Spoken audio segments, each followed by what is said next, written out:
Practically every one of the top 40 records being played on every radio station in the United States is a communication to the children to take a trip, to cop out, to groove. The psychedelic jackets on the record albums have their own hidden. This is a special question. We don't want you to smoke genetically modified ganja. We want you to smoke the real thing.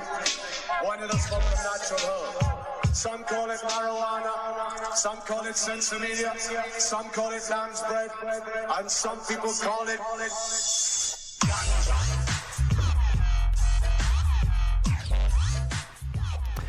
Welcome to the Adam Dunn Show. I'm your host, Adam Dunn, and I am back in Colorado, back in the studio.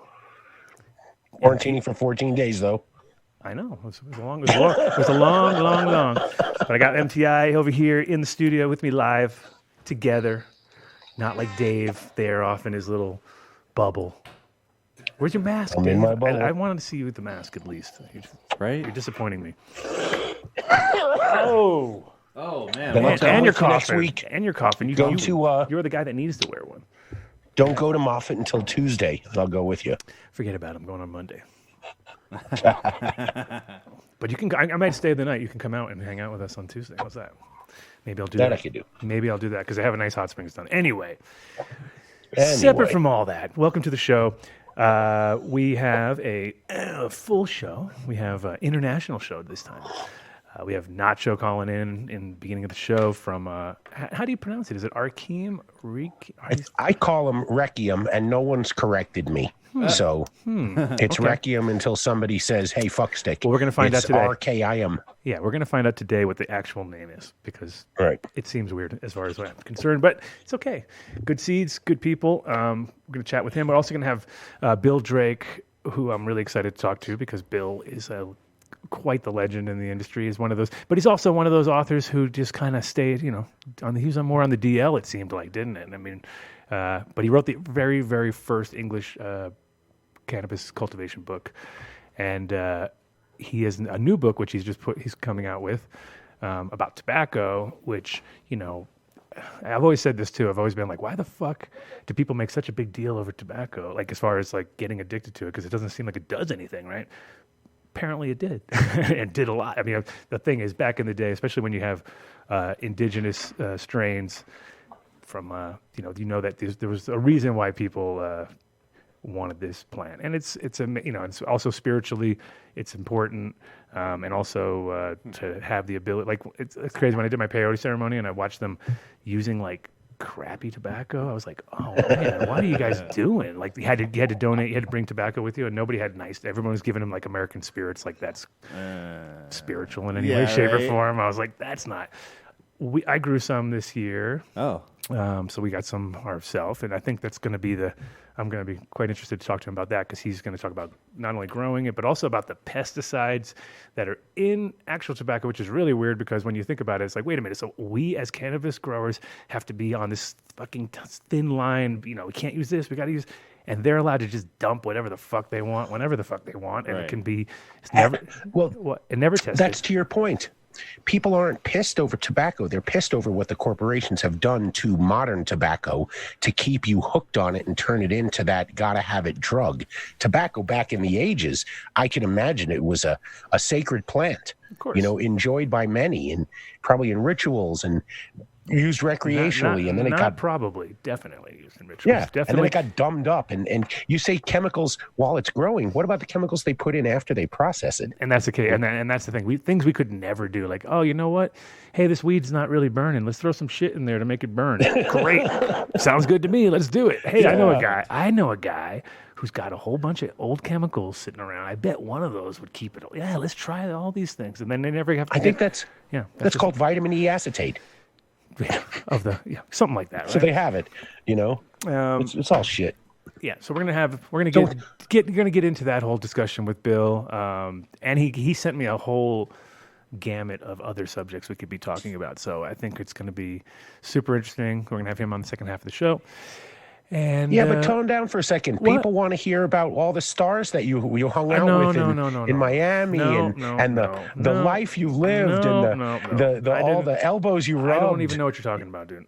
You know? No elbows. Were rubbed. No stories to tell? Come on. Who's a famous person you dabbed with? No, can't talk about it. That's the whole problem. It's one of those things.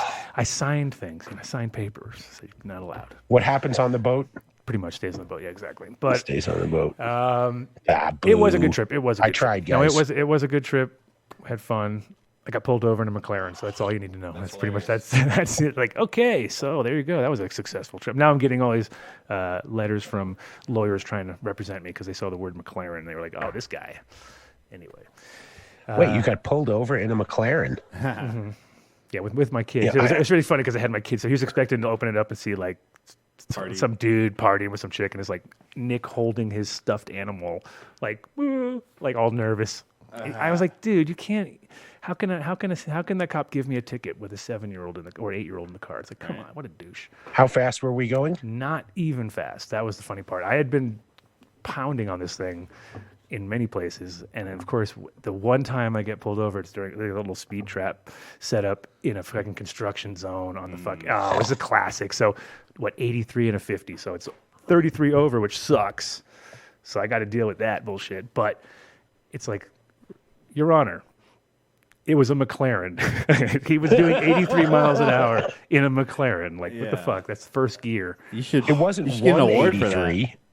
Yeah, exactly. Get an award for that. Well, the first thing the cop said to me, though, was when he pulled me over, he's like, thanks for stopping, because I definitely couldn't have caught you. I was like, if this was my car, I would have fucking done it, but, it's not my car. So, and I had my kids, so obviously I'm not going to get into a high-speed chase at that point. He really came up and sarcastically said, thanks for stopping? Yeah.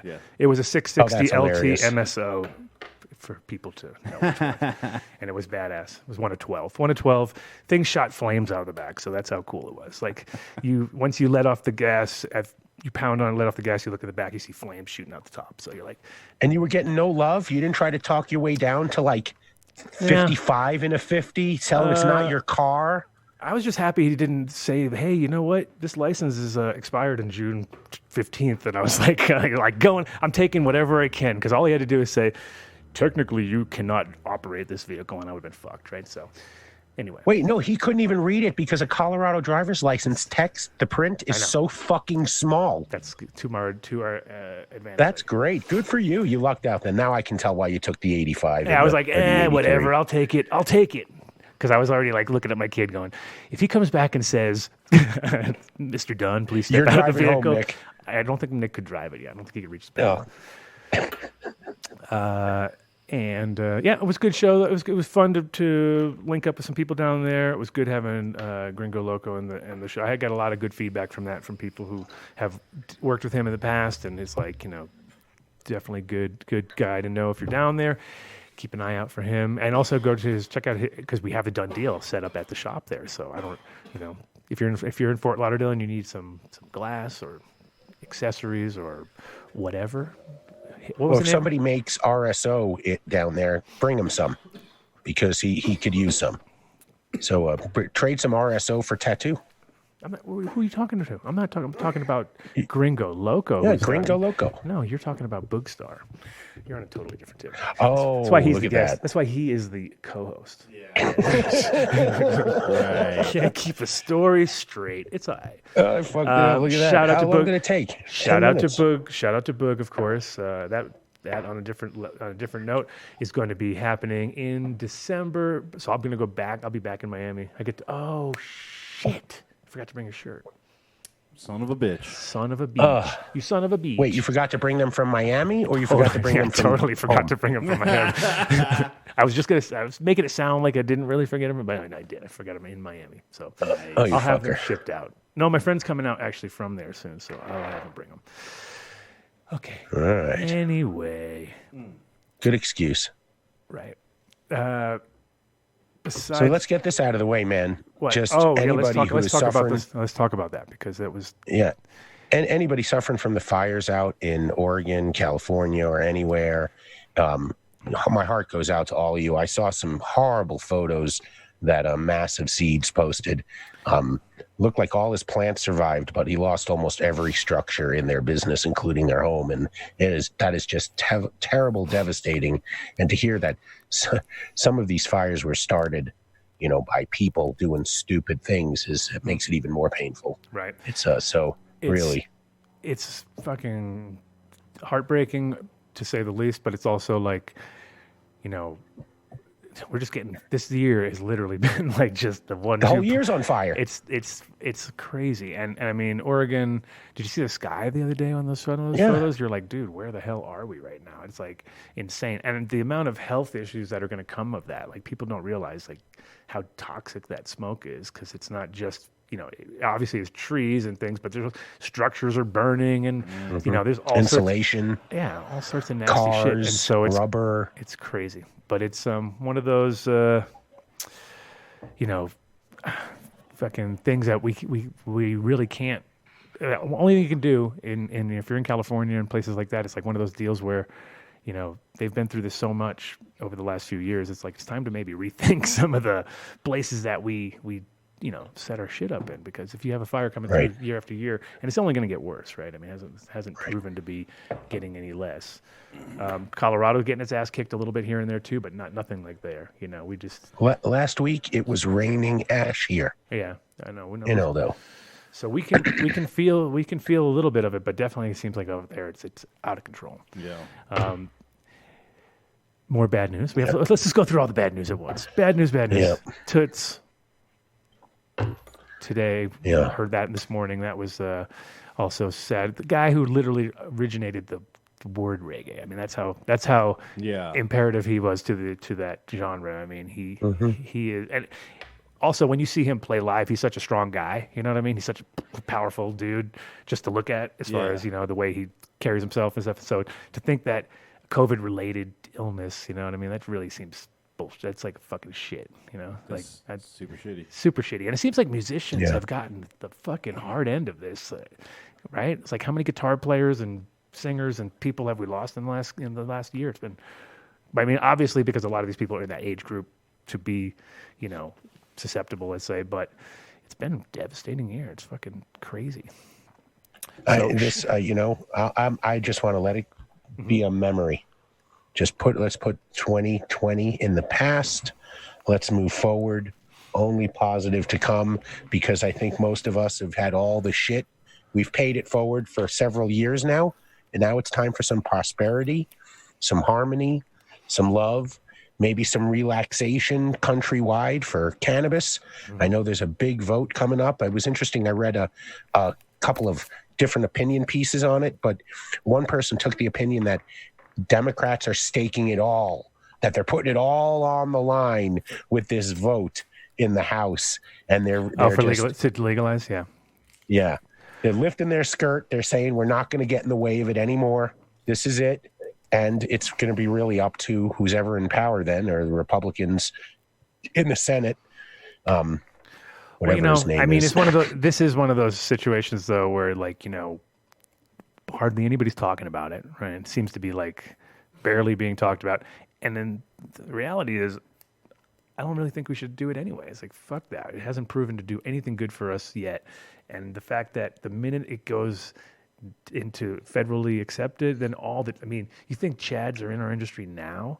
It's like, oh my God, we're going to be all like, this is fucking horrible. So I don't even part of me is like, please don't even pass, because if it does, we're just all going to be like out of a job almost, because it's like really like at this point, that's when they figured out how to monetize it for themselves. Someone took a position, and whatever happens in the vote and whatever business is going to profit from it, there is some congressman or senator whose buddy bought into that company, and they're going to wind up being on the winning end of it, because they only do things for their own best self-interest.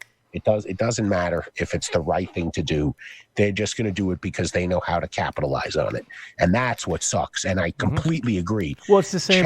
We'll talk about, when we talk about tobacco later on, it's just the reality that if you go to your house and start growing fields of tobacco, and you sell 1 gram of that fucking tobacco to anybody, they're going to come, ATF will come crashing through your door, and then, so what's going to happen is once it gets to the point where it's federally accepted and it's going to be ATF M because they're idiots and they're not going to call it ATFC. Because if it was ATFC, we'd be like, hey, you're learning something, guys. But it won't be. It'll be ATFM because that's the way they think. And they'll just come kick your doors in and they'll have no reason to have a warrant or anything like that because you'll be like, whoa, dude, you are cutting into our fucking money right now. And that's really what it all comes down to. So, I think before we all get super excited, it's funny, I don't see that many people super excited. I haven't heard anybody say, dude, they're about to legalize possibly. And it's like, no, I think the one thing is we're in such a highly political stage right now that it's not the best time. Polarized. This is a terrible time to try to bring this. Like, they should have done this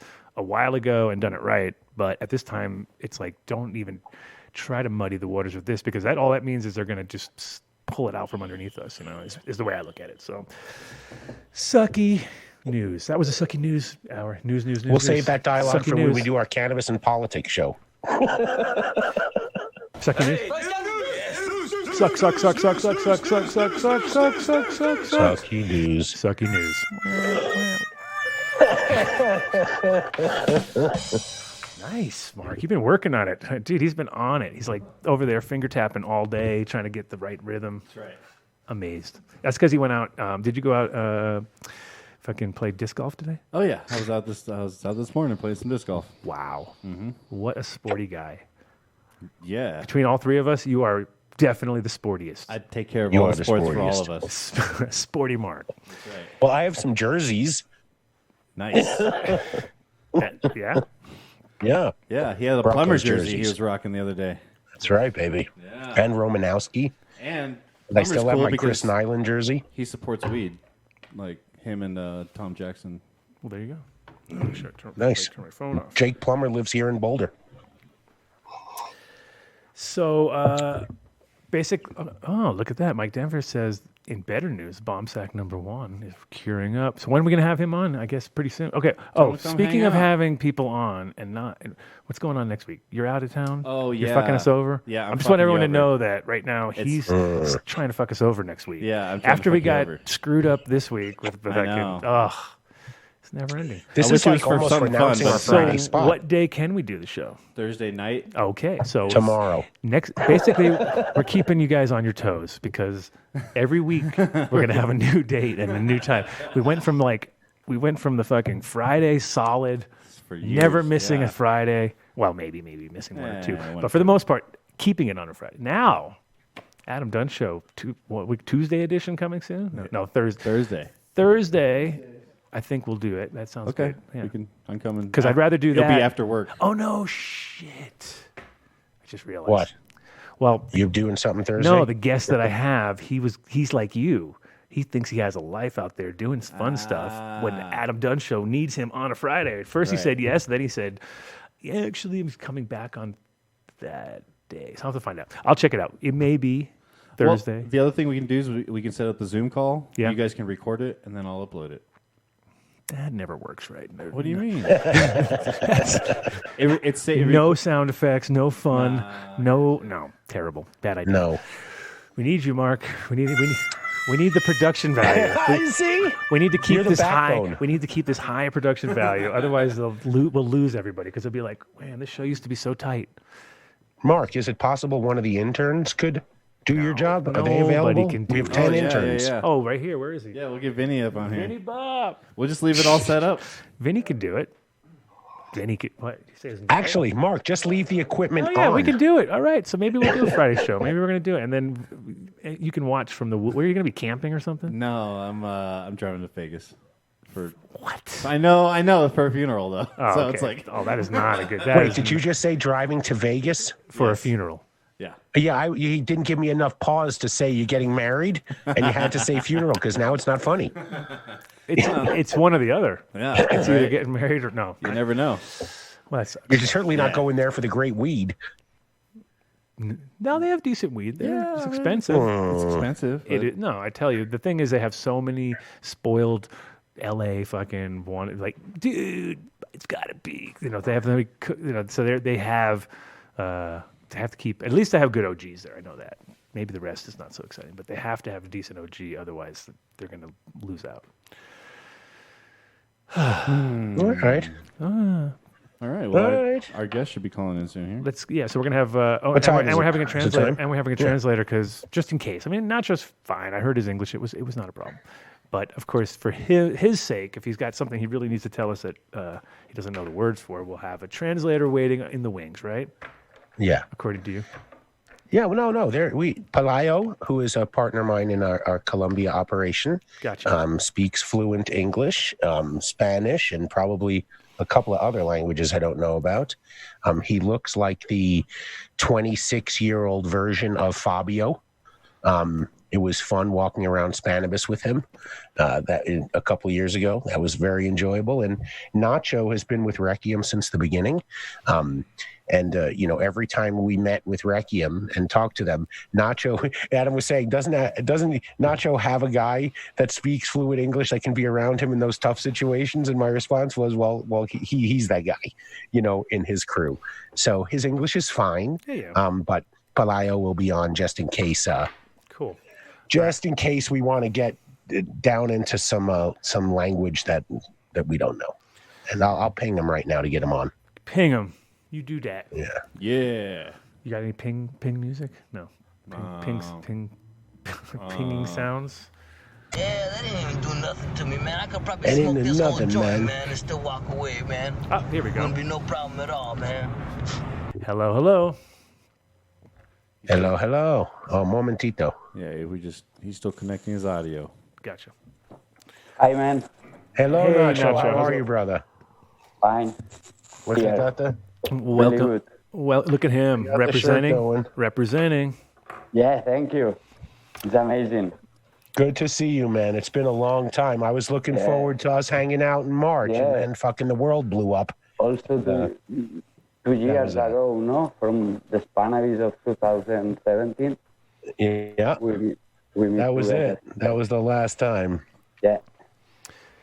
So, Mark, I'm having trouble hearing Nacho a little. Is he coming in okay with you? That wouldn't be on my end though. So Okay. yeah. I can hear him pretty good. Okay. Okay. Good.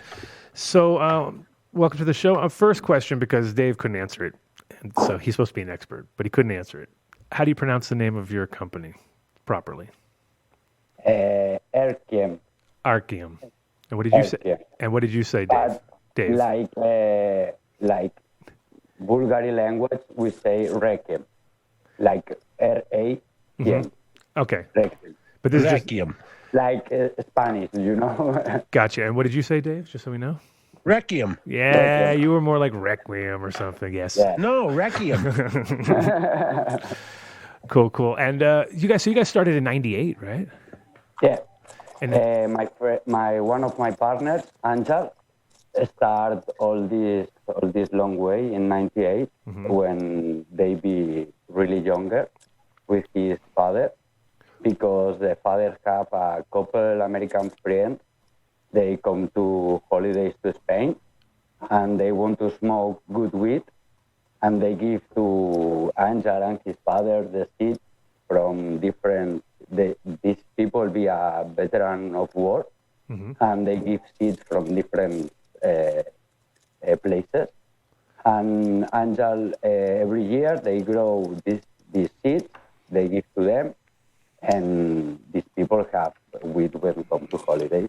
In this point, Angel see if they have, they can produce this seed, they can also do more things tied to the weed of these guys. And were they growing? Was it all indoors? Was it all inside?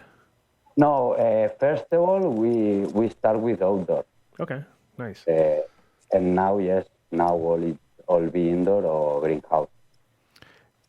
Yeah. I think Angel is like your equivalent, Adam. He's been doing the breeding. His dad was into it for a really long time. When we first met, I think it had to be, I want to say 2 years ago. They flew out to California. And In the Emerald Cup.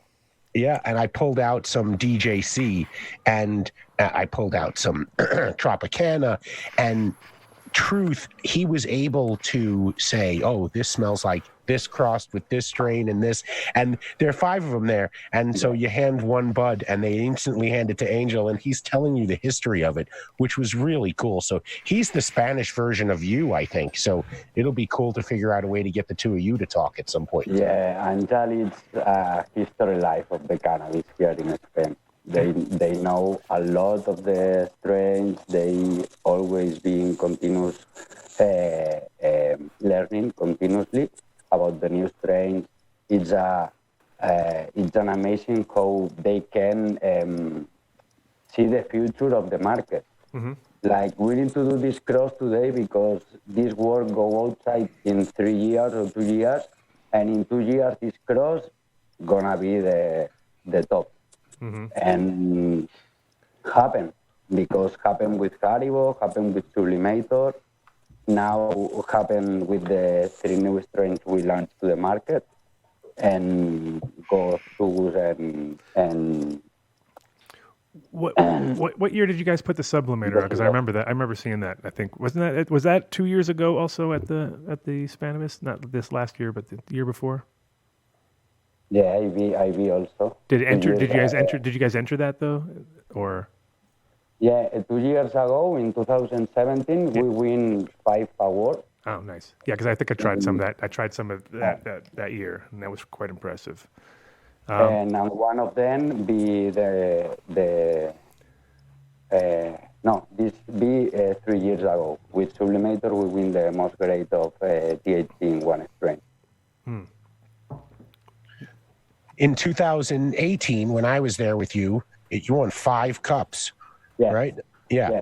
That was, I mean, they had this like a tackle box, like if you were going fishing, and in each little one, there was either a nug or hash, a bubble. It was, and I said, "Oh, can I try some?" And they just handed me the tackle. They didn't understand what they were doing at the time. They handed me the tackle box and said, didn't. "Anything you want, go right ahead." And so for 4 days, I sampled everything out of that box, and it didn't surprise me one bit at the end when they walked back to the booth that following day, and there are 5 cannabis cup trophies hanging on the wall. This be amazing because it's the first time one company in the history of Spanish win 5 awards in the same cup, because we have 72, but in the same cup 5, it's the first time happen. Yeah. It's been amazing. Bravo. What so is everyone, so your Instagram page is fire. I just the extractions, the water extractions you guys are making right now is, and really I think our over here in America, with the exception of very few, could take a lesson in the photography you guys have going on, because if you're not following the Requiem Instagram feed, you should follow them. Yes, at the end, we love the hash. It's more like Spain. It's near to Morocco. Almost of the people here start to smoking hash. I remember when I was young, I'm not start smoking weed. I'm start to smoking hash. And when you start to grow for yourself because you want to learn more and you want to grow your plant only and smoke your product, your own product, the hash will be an important part for us. And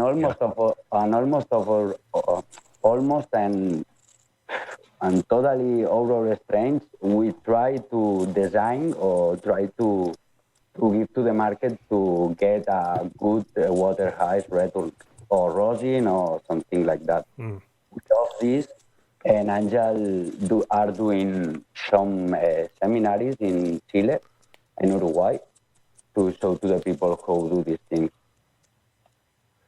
Yes, I definitely saw the quality in the photos and also in the presentation and stuff, because it's like, it seems like you guys took a little bit of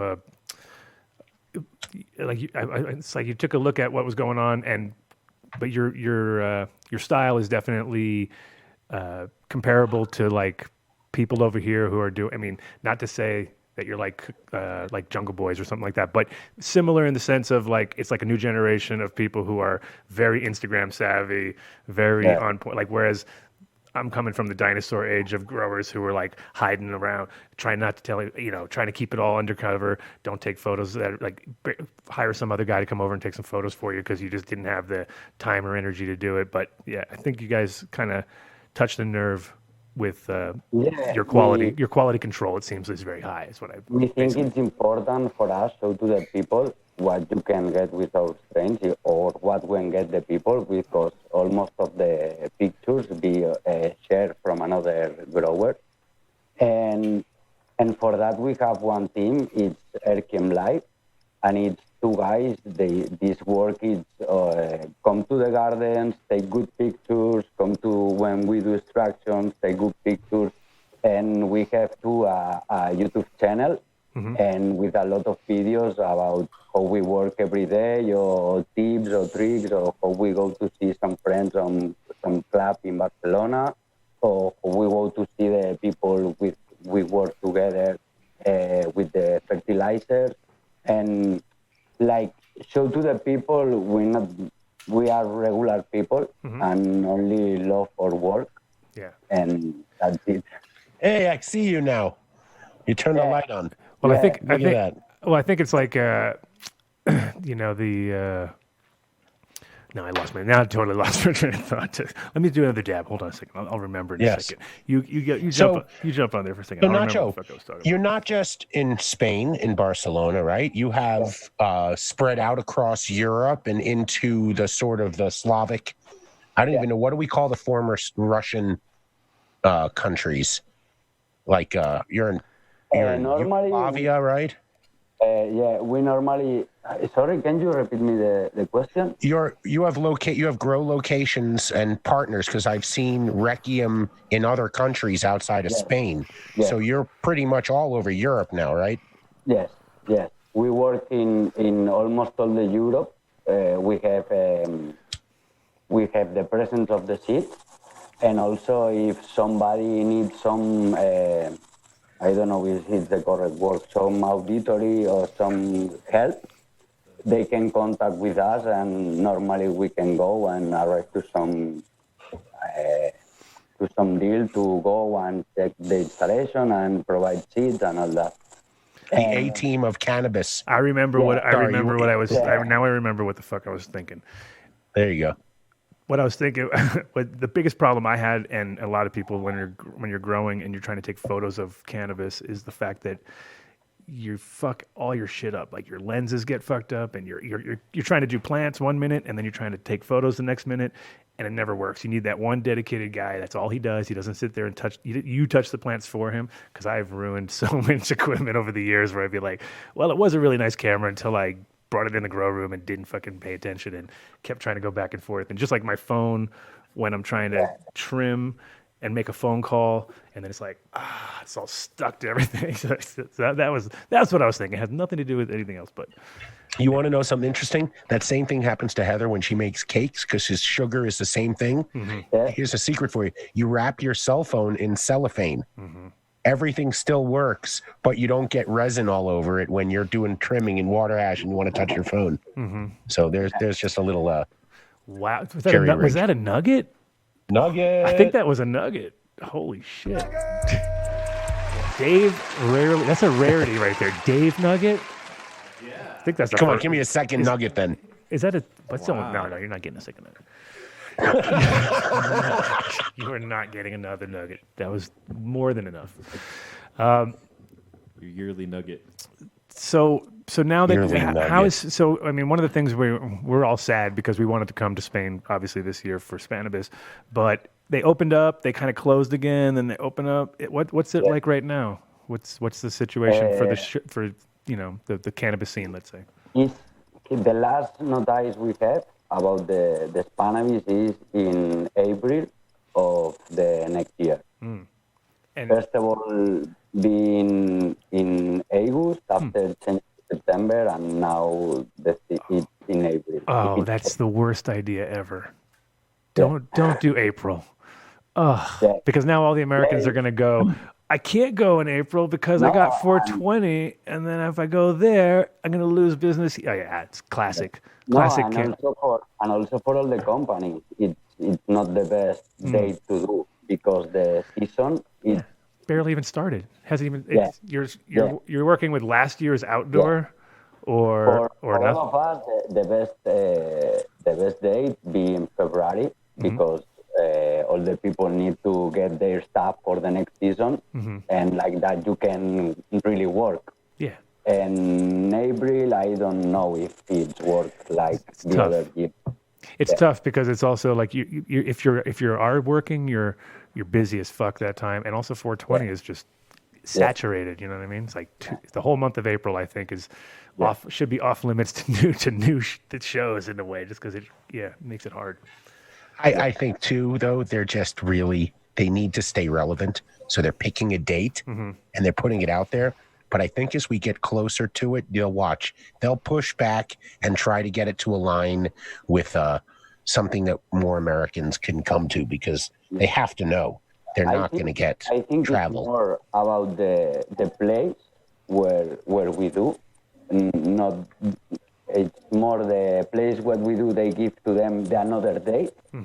It's not like Spanavis want to do in April. Yeah, for sure. I think it's more I bet nobody ever schedules a large event without having adequate insurance for cancellation for any reason ever again.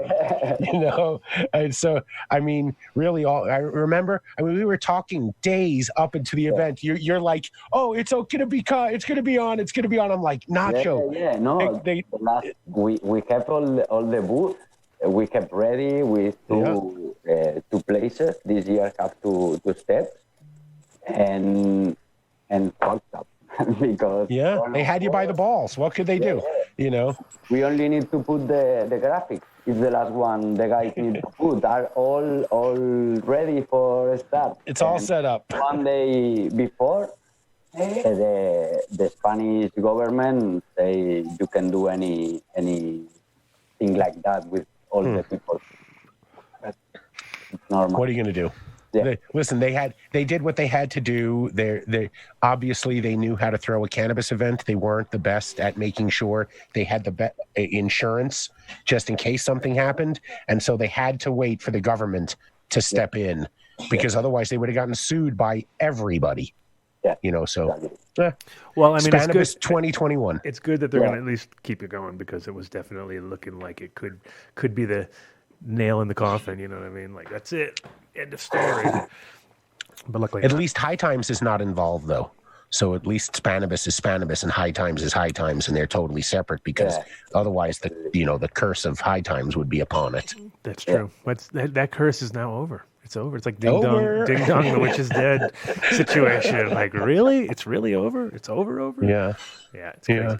And then how is your business as far as locally with the, because the seed sales in Europe were quite amazing compared to here for a long time. Like, people just, I mean, especially Russia and all those countries, like amazing amount of seeds. But is it slowed down or gotten more with everybody now stuck at home? And I would think more, right? Is it gone up in sales?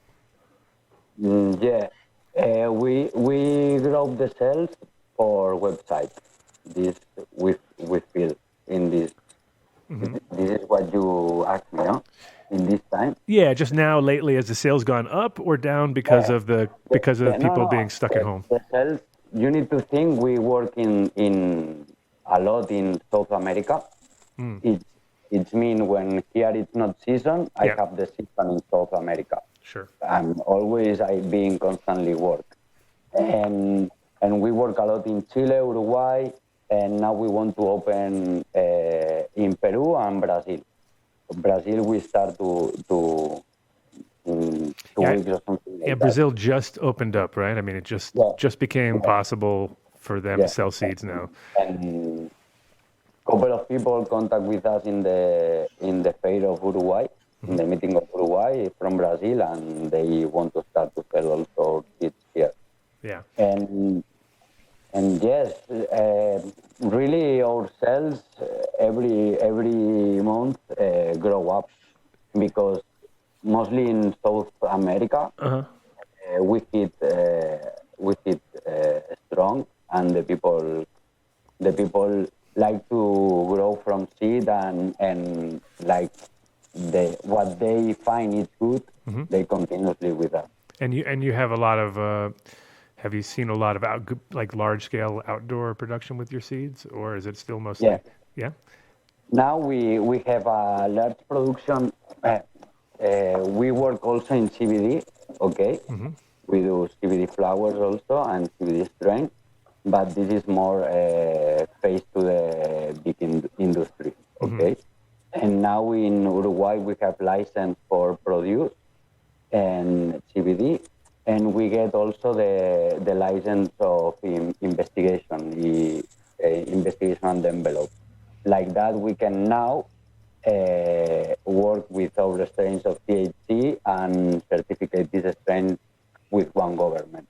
That's awesome. And these are our large scales, and also large scales of CBD. Is that Valencia, or because I know Valencia was always pushing the cannabis scene further than the other, seemed like the other places. Yeah, in Alicante have a lot of CBD productions. Okay, but we prefer working in places it's a little bit more easy. For large producers, I prefer to sell the seed and they do their production. Okay, and for me, I prefer to work like in South America with a license and with the possibility to export and import my product after. Exactly. Because in Spain you don't have this possibility. Sure. Yeah, it's like interesting to see the CBD start there too, like heavy. I know people in Tenerife are growing, and kind of everywhere is on these little pilot projects. But have you seen a lot of CBD products also coming out? Like people are producing a lot of European products. The only problem here in Spain is you don't have a regulation about the CBD for humans. Okay, and need to say it's for pets or it's for collections. Right. And like that they sell the product, but really it's not one product regulate for humans. Now the European Union start to move some things, but I think it's more face to the pharma than the small producer. Interesting. That's strange because CBD seems to have just opened up globally. It's surprising that Spain hasn't figured out a way to set up some regulation to tax it. For all of us, it's really strange because here you have a whole culture of cannabis and whole culture of CBD. Yeah. After hemp, okay, but now it's CBD. And almost of the companies from Holland and all that, they come to produce to Spain because you have sun, you have an amazing weather to grow your plant, and it's one land you can take profit about them. But the government don't be for the work. Yeah. They prefer look for another thing. And it's difficult for the people because now for grow CBD here in Spain, you need to first of all have a one company, they want to buy your product before you plant. You can't stop. You only can produce what the company want to buy for you. So you have to have pre-order, prepaid basically, or pre-ordered. Yeah, pre-order, exactly. You know, that's not surprising, though. Here in the United States, that's basically how almost every agricultural crop is sold in a commercial setting. Except hemp, and that's why everybody gets stuck with holding the bag. Like, okay, so now I have 1 million pounds of hemp to sell, and nobody wants to buy it because the prices were tanking. And, you know, we have a lot of people. Like, this year has been very hard for the hemp industry because of we had snow here in Colorado last week. Yeah. Like, I see pictures. That was not a good look for our industry No, here at all. no. So actually, a lot of people bounced out. I've talked to people who, my friend Dutch, he first sent me photos with this much snow, and I was like, oh, it's a washout. And then the next day, two days later, after getting it, I was like, he probably lost 40%. You know what I mean? But still, he'll get 60% of it. Yeah. The rest is Better fresh. than a full wash. Well, it's fresh frozen. I told him just get in there now with a truck and just be like, no.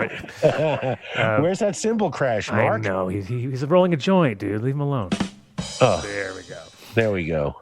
But no, it was. And then you have the fires in Oregon, which is basically the two big states in America is Oregon and Colorado when it comes to hemp production at the moment, and both of them got fucked in many I ways. see the pictures because I have So friends. the prices. So it's interesting to see what will happen. Maybe the price will go up because people now all of a sudden need more CBD.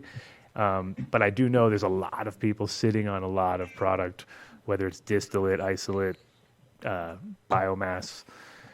What is the extraction like over in Spain as far as legal or not legal, or what BHO or not? What can you do? Here, you need to think here, all is illegal. Yeah, nothing. So you can't commercially do anything. You can't commercially anything. First of all, because if I'm gonna talk about the most legally you can do, it's CBD flowers. Mm-hmm. But you can trim this flower. You can do anything. Then put all together, make the fiber and sell. This is what you can do here in Spain. For do any transformation of the plant, you need some license about the Agency of Pharmacology of Spain, and it's too difficult to get this. And nobody is getting that really. Maybe 3-4 people in all Spain have, because they have a laboratory or some investigation center, and they can do. Right. But you not- need to think that in Spain it's all illegal. I can sell my seed, but I can grow my seed. Oh, yeah. It's like Colorado. It's like Holland. You can grow It's it, like you just Holland. can't. It's like Holland. You can sell it in a store, but you can't grow it. In So the middle, with one step in the illegal and one step in the legal. yeah. Well, that's the Spanish way always, though. It's always been like that. So it's always been like that there. And Holland was the same forever because if they acknowledge that it's legal, it unravels too many things. So they have to kind of play both sides.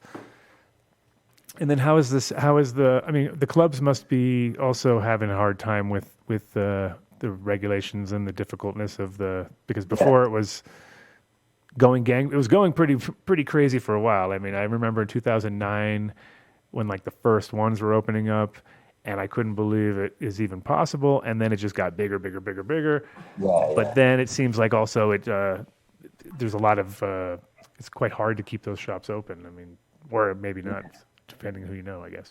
The problem for the clubs is the same. They have regulation for the consuming side of the club, and for the guys who can be inside, and all the numbers of partners and all that. Yeah. At the side of the garden, it's not regulated. Yeah. Continuously be illegal. The police can go inside of one garden and make all the pluck you like a chicken, basically, is what they could come in, pluck all your feathers, take all the feathers, and leave you there like naked and waiting. Exactly. Start over again. Yeah. But how about jail time? Is there a lot of people going to jail for it, or is it kind of just a money thing? Because at the end, when it's for that, they be like in the two sides, because when you arrive to the court? To the court? To the court. Yeah. Yeah.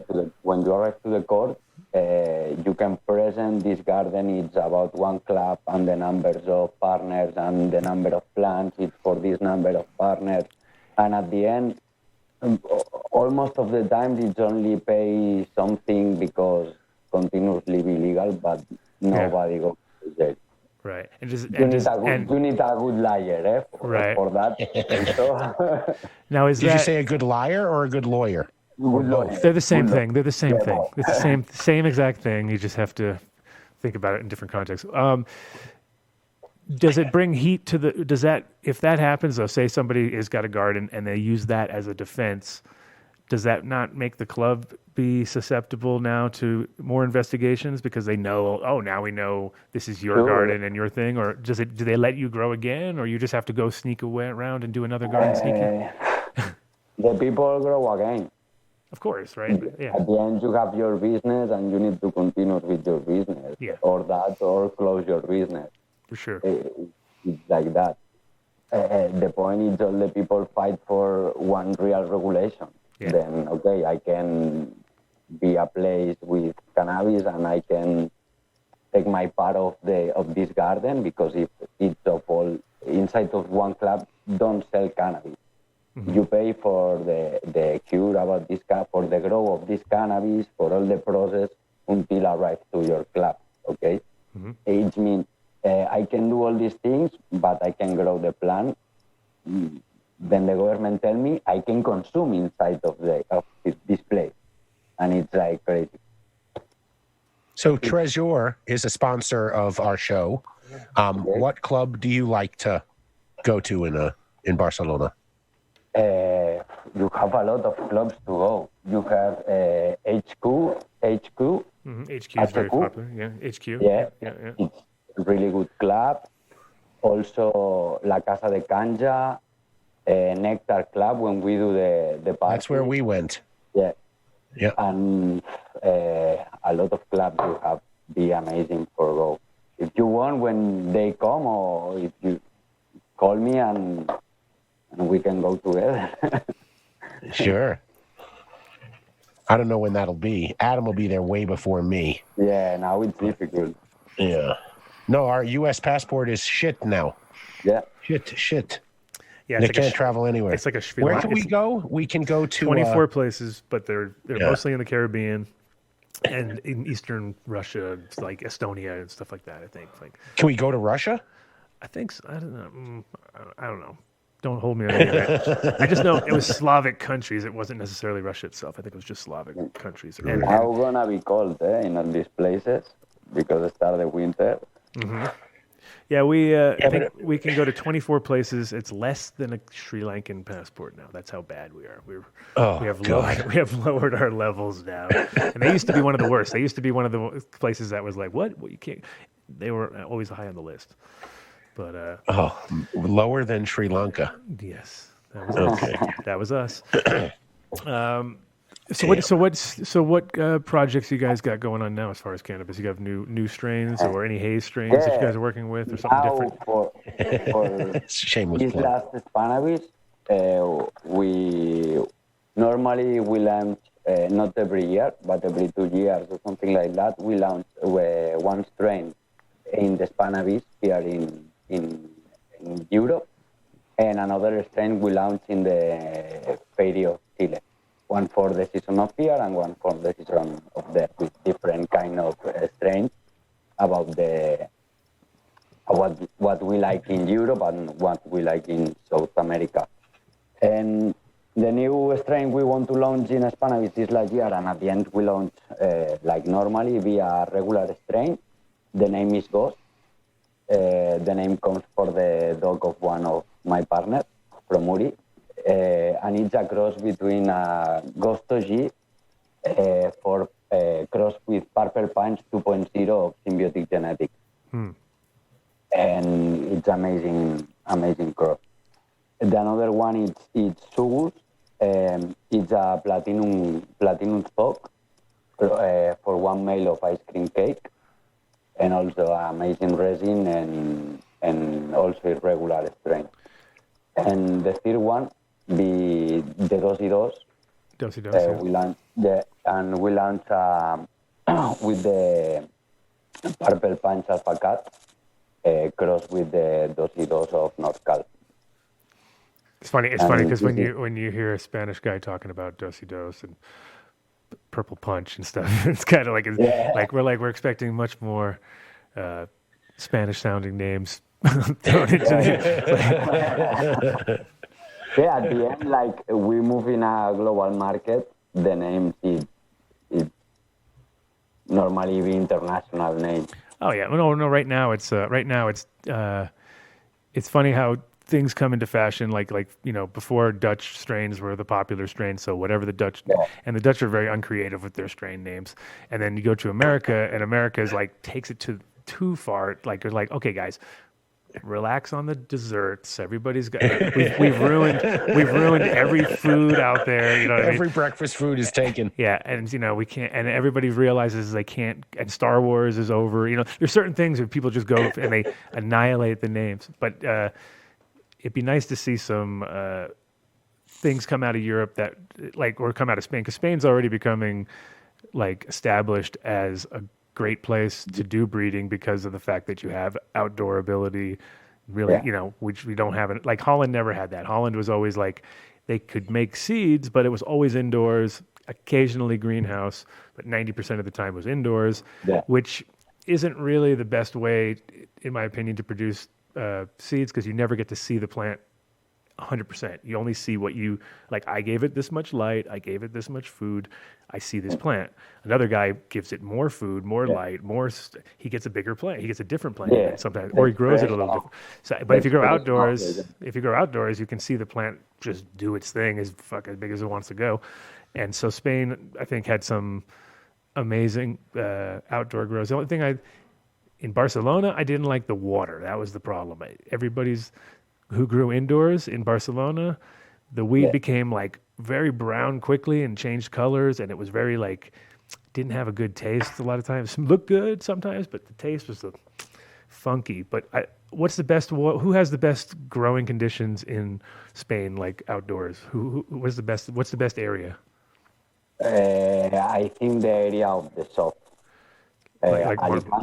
Alicante and Murcia and all these places, they have a really good weather for grow outdoor. Yeah, I think. And also the Basque region a little bit, or and the Basque. Yeah, exactly. The things I feel like they have. I feel like that was kind of that was a little more Cali style or something like that, because it's the western coast. In the Basque country, they have amazing outdoors with really big plants, and also the weather is amazing for growth. Basque is left. Being America's what? Mark's Basque. What am I looking up? The word Basque? No, it's left side. Left side there. Go to the left porch, above Portugal. left and up. Yeah, left and up. There you go. But yeah, it's good surfing and good. Isn't it funny? Once again, good surfing and good weed. Jesus Christ. Oh, you're in trouble. You know how much hate mail I'm going to have to open up now because you said that? I think holy shit. I think we've busted that. We've busted that. But yeah. We still have haters for that. I'm telling you, just so you know. Okay. Yes, we've busted. Don't mention surfing and wait, shit! I said it out loud. Yes. Do you surf, Nacho? No. Good When man. I was younger, I do skateboard. Nice. But, So that's surfing on land. Yeah, but no. No. I don't. Now I'm work a lot, and the rest of the time I try to be with my family. No time to skateboard right Good for now. you. No skateboarding time. Well, it depends on if you have a big enough grow. If you have a big enough grow, you can incorporate skating in the grow, because you need to get from one end to the other end. So at least you get a longboard in, and you can get a little bit of workout. So That's your plan for the place down south, isn't it? There's always going to be a little lane on the side where you'll be able to use your skateboard to go from. The next thing I give to my garden is one skateboard. There you go. I love the fact that skateboards are so utilitarian, though. If you're moving house, Vinny and I have literally moved an entire place on just fucking skateboards, because it's these things are great. When you need them, you're moving the whole house, literally. Yeah. Well, cool. I think we're gonna have. Okay, we're coming up to. Look at that, 1 hour. We did it. Bam. Thank you so much, Nacho. It It was so great to see you again, man. To the dot. Yeah, we're gonna check back in with you too in the near future, and hopefully we're gonna come see you. That's the plan. So when we're over there, we will have a big meet up and get to try some of your stuff directly from you. Yeah, Look forward to it. If you come, the famous box of Angel, be open for you. Yes, Sweet. the tackle box, the world famous tackle box. The tackle The box. top box. Yeah, I like it. Well, thanks, Nacho. And Thank and you, quick guys. before you go, Instagram is obviously it's Archeum Seeds. Right? We have Aircam Seeds. It's the official Instagram of the company, and also you have Aircam Live. It's the Instagram when we move more pictures and more videos about how we work and our life every day. Sweet. Okay. Sweet. And also the channel of YouTube. It's the same name, Aircam Live. Well, the good thing is you have a unique name, so nobody else. I mean, when you look it up, it's like if there's not like, which is it? Archeum Seeds. My nickname is Nacho Requiem. Oh yeah. In Instagram, and everybody can check and know our company a little bit more. Great. Thanks for checking in. Dave's been bigging you up for a long time. Thank you. Every other week, he's like, "What about them? What about?" I was like, "Well, we gotta get the right time. Make it work." So it was good to finally get you on the show, and talk to you soon. And thank you, Pelayo, for staying in the background there, just in case we didn't need you, brother. Yeah, thank you. Thank you too. Thank you, Nacho. Bye. Hey man, Bye. take care. Bye. Bye, guys. Bye. Adios. Adios. So, bam. Yeah, And seriously, now he when can I go was to bed. there, And they now he so can go took to care of me. bed. And now he can go to bed at a reasonable hour. Yeah. Right? Imagine if we had to keep him up like 2 extra hours. It would have just been that much more. So it's like it's tough doing those late night interviews. I'll tell you. Yeah. All right, we got Bill Drake calling in a sec. I mean, we could do shout-outs, but we could also just have him call in. I think it'd be better and just nail it, and then we'll do the shout-outs at the end. Because the shout-outs everyone loves so much anyway. They will definitely stay till the end and listen to those, because those are the best. Or we could try and get through as many as we can until he gets in. That usually. Why don't we fucks it do our all up. first three? All right, let's do our first three. But if Bill is listening, which I'm Or sure first he four? is, just kind of like slide in at some point. And, So we'll stop if he does. Yeah, we'll just stop if he does. and then Hey, Yeah. look at us for organized disorganization that? going on here. New Millennium Nutrients, which I have to pick up a bunch. So I've been hitting up the guys, and everyone's so fucking busy. I can't even get to them. But if you need to get some, because actually you do, you go to newmillenniumnutrients.com. You check out the website there. They have a store finder if you want to pick it up in the store, but you can also order direct. And when you do, you can get the Dunn deal, which is definitely worth it to not have to go shopping anywhere, right? Nobody goes. Nobody goes Damn out anymore. Skippy. Nobody goes out anymore anyway. They just sit around and order shit.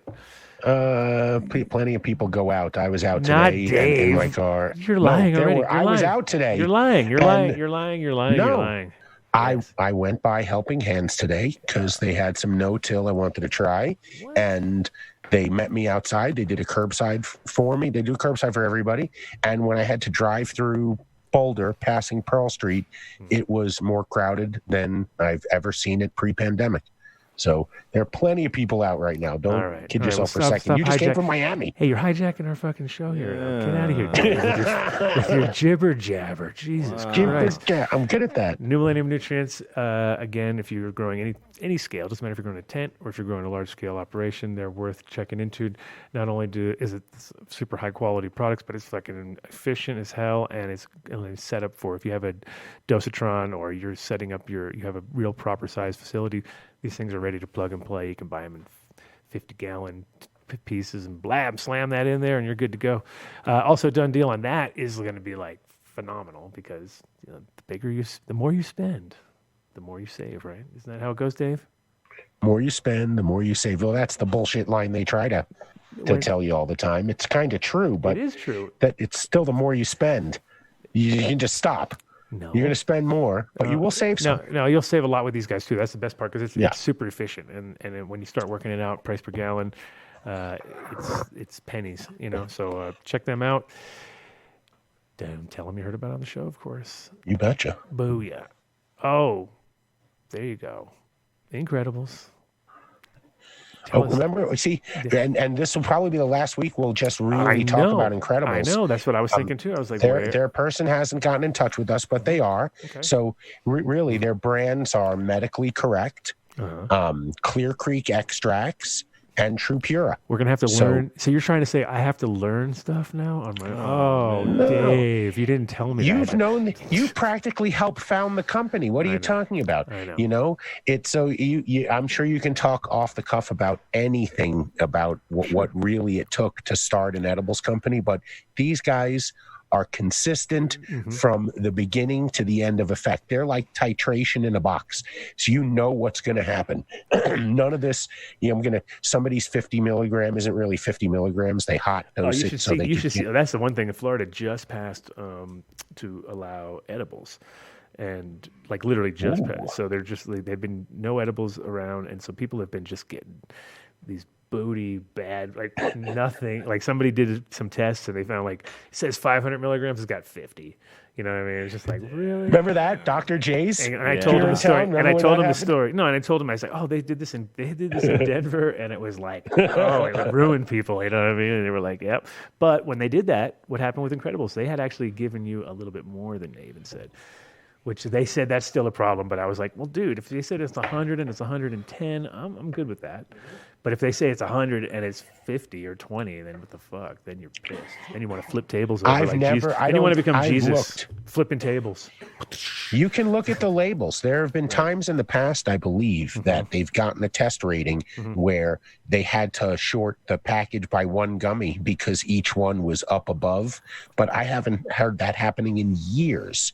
The consistency of their product is fantastic. Yeah. I have a shelf full of them. I'll be honest, I get nervous when I even get close to like having only 2 bottles left, so I go out and get some more. Great products.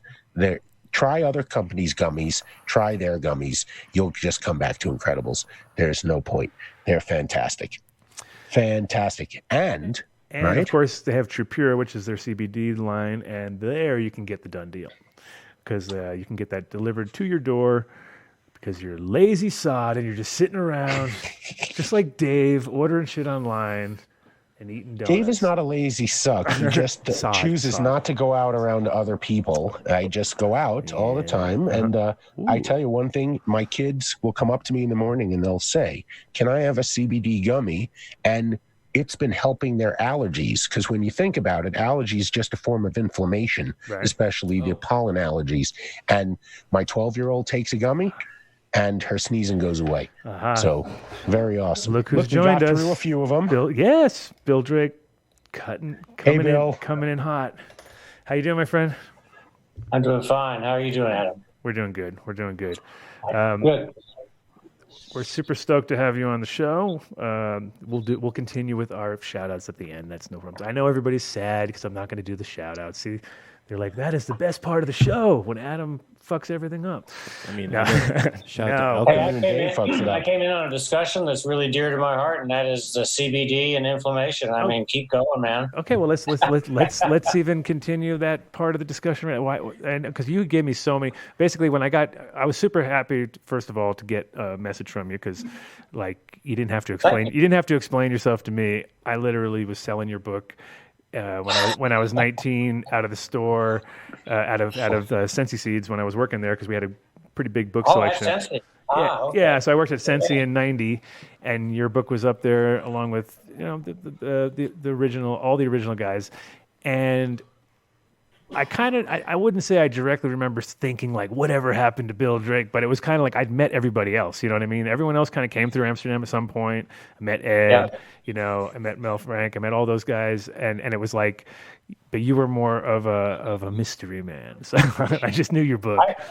I had a different path in life. I wound up at I published the first book, Cultivator's Handbook, and my son was born a few months afterwards. And when he was 11 months old, I became a single dad. Was that in 68? Was that in 68 or 69 or 70? Well, it was 69. He was born in 70. So I went down the path of being a single father. And in those days, you didn't hang out and raise a kid. So, I went down that path. But sure. I kept writing and kept in touch with a lot of people. I love how so many people have written such great books. My little book was just it was a pamphlet basically, but it was an attempt to say, hey, we could share knowledge and we can have a revolution. And you can't stop knowledge. Well, yeah, and I think I did like, I mean, the fact that it was a small, easy, like just tiny, it was a little book in size and kind of like had it, but it was cool because it was, you could tell it was from experience at that point, which is important. And so I read the thing that you sent me with the whole history of it was a long read, but it was super enjoyable. The backstory thing? Yeah, the backstory. And it was, I mean, it definitely was like, okay, that's why I put in the description a true OG, because you definitely, you dealt with the things that all of us have dealt with at some point, but you handled it well. And Thank you. Can you tell that story a little bit? Because, I mean, I'm going to post a link at the end so you can just go straight to the meat of the story, because it was. Well, I think the meat is that what we're going through today with people like Donald Trump and Bill Barr and people like that. In those days, we were going through it with people like John Mitchell, who was the Attorney General, and J. Edgar Hoover, who ran the FBI, and Richard Nixon, and that whole crowd. And it really is history repeating itself.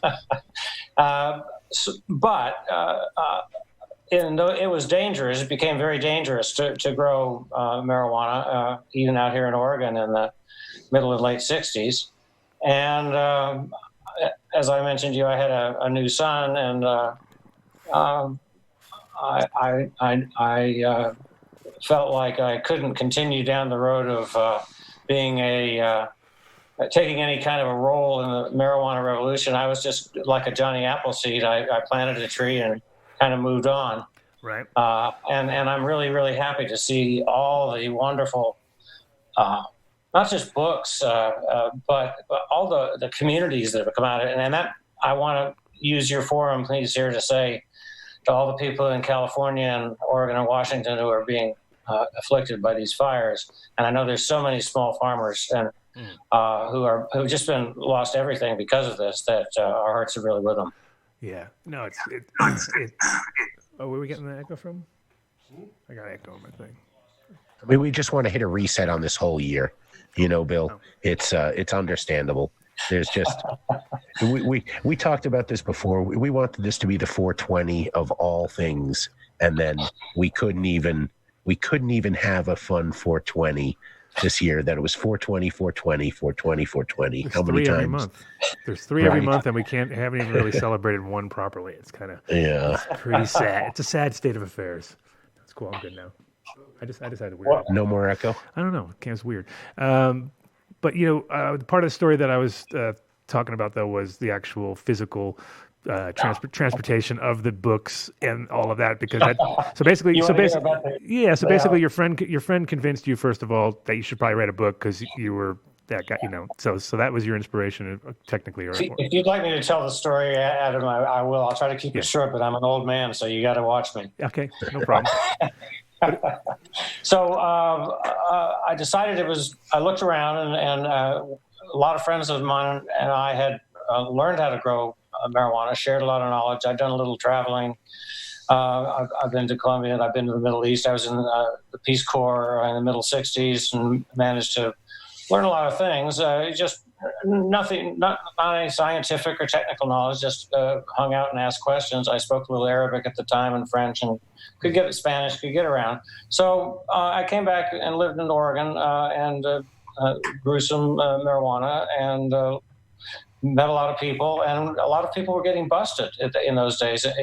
Literally, people would be going to jail for life for growing a couple of plants. Right. I mean, everybody knows the story. Yeah. There's still people today who are suffering from that period. Anyway, I thought to myself, well, I know enough to write a little pamphlet to and maybe enough people will start growing that the feds won't be able to put out all the fires. Right. Not to use an unfortunate analogy.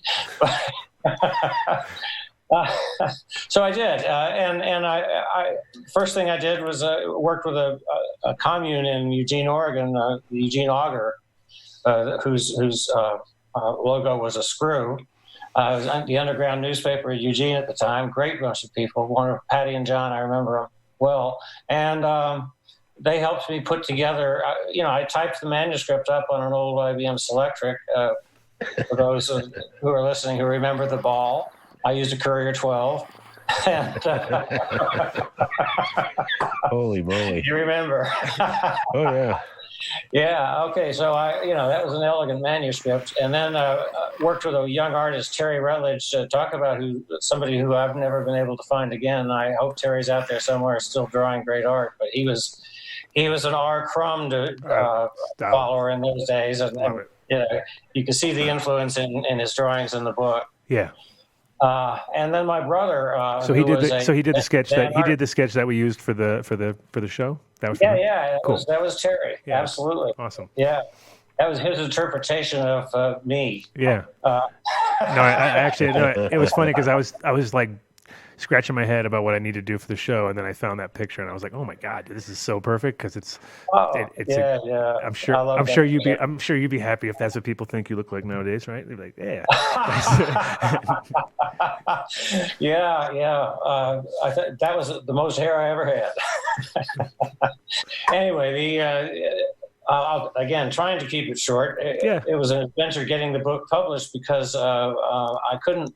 I naively set out to find somebody to print it, and the first print shop I went to, one of the guys out back in the shop, the printer was fine with printing it because I had some cash to pay for it, but somebody out in the shop was a member of the John Birch Society, who that kind of comes along with the Courier 12 Selectric ball, same period.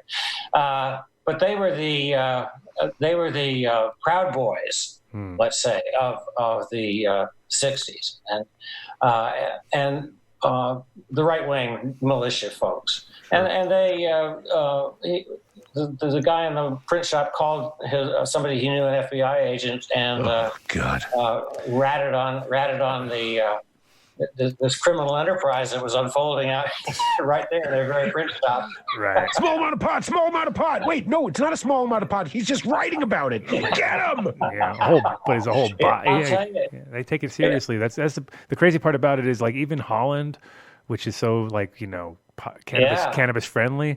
There was a moment in time where they were telling us we couldn't sell books because we weren't allowed to educate people about it. And we were, I was working for the Hash Museum at the time. And I'm like, so wait a minute. So we're not allowed to educate people, but we have a Hash Museum. That doesn't really make sense. Yeah. I guess that is part of what we're doing, right? Is educating. But you weren't allowed to sell books, but we did anyway. We said fuck you and sold them. The craziness is inherent in the system. If you look too closely, you'll see. It's that old. Hall of Mirrors kind of thing. None of it made sense, really, but they created laws and enforced them in ways that forced their version of reality on the rest of us. But you did manage to print them, right? Or did you finally manage to print it? And the way I did it was there was this newspaper editor down on the coast of Oregon in a little town called Florence, who had a reputation as an really strong conservative, but he was in the newspaperman conservative tradition. In other words, a great respecter of the Constitution and a legitimate patriot and so forth. So I went down to the coast and sat down with this guy who was like a retired Marine, buzz cut and everything, and I looked like I looked, and I put this box with my layout on his desk, and I said, the FBI has been going around the state intimidating printers. 4 of them so far have refused to print my book. And Dave Holman was his name. He checked me out a little bit, and then he picked up the phone and called his somebody he knew who turned out to be the agent in charge of the Portland FBI office, and told him to fuck off, that he was going to print the book. That's awesome. And there's more to the story, but I'm trying to condense it here. So Dave printed the book for me, and this was after I had already gone through a bit of an adventure getting the first round printed by the Eugene Auger, and taking it down to California and getting an incredible reception at a bookstore there, the Tides, and the Roland Getty's bookstore and others, and Whole Earth Catalog, which was just in the very beginning when I happened to show up in the Bay Area with a box full of these little yellow books.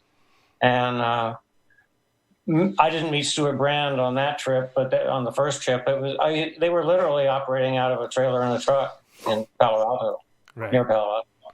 And so, they really helped. I mean, they didn't help. They took that little book and put it in the hands of an awful lot of people very quickly. Mm-hmm. Within months, tens of thousands of copies were sold and reprinted by the Students for Democratic Society, who immediately began liberating the book and printing it themselves and selling it. Wow. Anyway, that's it. I'll end the story there and let you ask another question. I told you I was long-winded. No, but you skipped out on the one part that I even wanted to hear, which is perfect. So now I can continue to the question. Tell me about the cops pulling you guys over with the box of books. That was a good story. I like that one. Well, all right. Because I went through the same thing. I went through the same thing in going into Canada. I had a bunch of catalogs with me, and I got the same exact thing where it escalated it, but I didn't get away. I did in a way, but I didn't I still had to get turned around because they didn't want me in their country. Because I had even though you didn't possess any illegal substances, still there was evidence of intent. Exactly. Yeah. They were like, "No, but you got these," and I was like, "This is paper with pictures on it. What are you talking about?" Yeah, well, it just shows you that what's really threatening to the state is what's on paper. Right. So tell me. Just to give us a little rundown, because that was a pretty cool story too, as far as I thought the fact that it happened to me was kind of a gift. I felt as much of the things that happen in life are a gift to you if you know what they are. Right. Anyway, we had just printed the first 500 copies of the book at the Eugene Auger, the small underground newspaper offices there in Eugene, Oregon, and had bound them by hand and put them in boxes. And a friend of mine who had an old farm truck and I drove on south, what is now Interstate 5, wasn't then. But we, of course, were smoking as we drove along. The truck had no windows. It was an old flatbed. And we had the boxes stacked on the back in a tarp. And we got over the mountains and we're going down through Shasta County, and a cop lit us up from behind. I mean, duh. You guys had your hair was like long hair, kind of. Yeah, and Chuck was he was like 6'6", long red hair, big red beard, big guy, lumberjack kind of guy, right. And this was his old red. Not red, it was rusty red, and with a tarp, right, and boxes. Sure. We were just driving along. Hey, we got books. What's going on? just some books, regular old books. Nothing to see here. Growing potatoes. Nothing to see here. Honest to God, neither of us before this said to ourselves, "You know what? Maybe." Right. Anyway, so the cop lit us up, and we went through the routine. What's in the back? Books. Yeah, books. Oh, sure. I see boxes. Open them. Open one. Okay. Yeah. See books. All right. Take the books out. What's underneath the books? More books. Take every box out. He didn't even bother to look at the cover. I'd be thinking, I hope they're turned upside down. And he just sees the back of it. He doesn't see the front. No. He picked one. So he said, "Show me the book." So I pulled one out of the box and handed it to him. And he said, "Stay here." Oh, man. And he walked back to his car. And, then within a short amount of time, everybody who was... Every cop in the entire jurisdiction, right? Oh, having fun, man. Lights and sirens, the whole thing. Hippies down on their knees beside the highway, and a truck with boxes on it from Oregon. And so then an unmarked car pulled up, and out stepped a guy, obviously a lieutenant, a ranking person, badge on the belt, a sports coat, that kind of thing. A boss. Yeah, boss, right. Walked over to the guy, and the cop with the book brought it over. He took a look at it. And he asked a few questions. I pointed, and he walked over. He said, paraphrasing the entire conversation, he said, "Who wrote this?" And I said, "I did, sir." he said, "Oh, but you were pretty using, interesting." you weren't, I guess you used your real name. You didn't even think it was Oh yeah, that. no. Because that's true. You didn't have any pen. You didn't change your name, which is No, I like, mean that was you learned a kind of lesson. in your face. You're like, oh, Jorge Cervantes had a good idea, maybe at that point. No, I frankly was real interested in them knowing exactly what I was doing and who was doing it. Right. At that point, I was, I was young and stupid, and I thought I was a revolutionary. Sure. It was fun. It was fun, The same reason a lot of the so-called rioters out there right now are just stupid young guys having fun, and they shouldn't be having that kind of fun, but that's what they're doing. Right. So when the cop asked you if it was yours, was he impressed? Well, so we went on. Was he impressed by your skill, your writing skill? He's like, hey, you're a pretty good writer. No. He didn't do that. He just thumbed through it, and he said, this is pretty detailed. And he said, you wouldn't be stupid enough to be having any of this marijuana in your truck, would you? And we all said, oh, no, sir, And he said, well, I can't. That's good because I can't, And he kind of was playing with us. So he said, well, yes, good, because if I found any, I would have to, take you guys in for really being stupid as well as breaking the law. And he was, oh, no, sir, we're clean, we're clean. And, of course, both of us were reeking, but, he was just playing. Anyway, he just said, well, I'm going to let you guys go because there's nothing illegal about what you're doing. He said, I just want you to be careful and drive carefully, and I'm going to make sure that every county you go through now, they're going to be with you to make sure you get to San Francisco okay. Oh, yeah, that's always fun. Yeah, well, it was a kind of magical night. I mean, this happened maybe, late evening, I mean, we left Eugene in the late afternoon. It was, maybe midnight. So we drove on through the night, and it was kind of cool. We did throw everything out of the cab shortly after we pulled away. I was gonna say, you guys were all holding weed, right? You had weed in the glove compartment. Yeah. You were like, so you Jedi mind tricked them basically. You just were like, nothing to see here, just books. I would like to say that I Jedi mind tricked them, but I was actually terrified. It's interesting how they didn't search the cab at all or anything like that. This is 1969, dude. Was this 19? And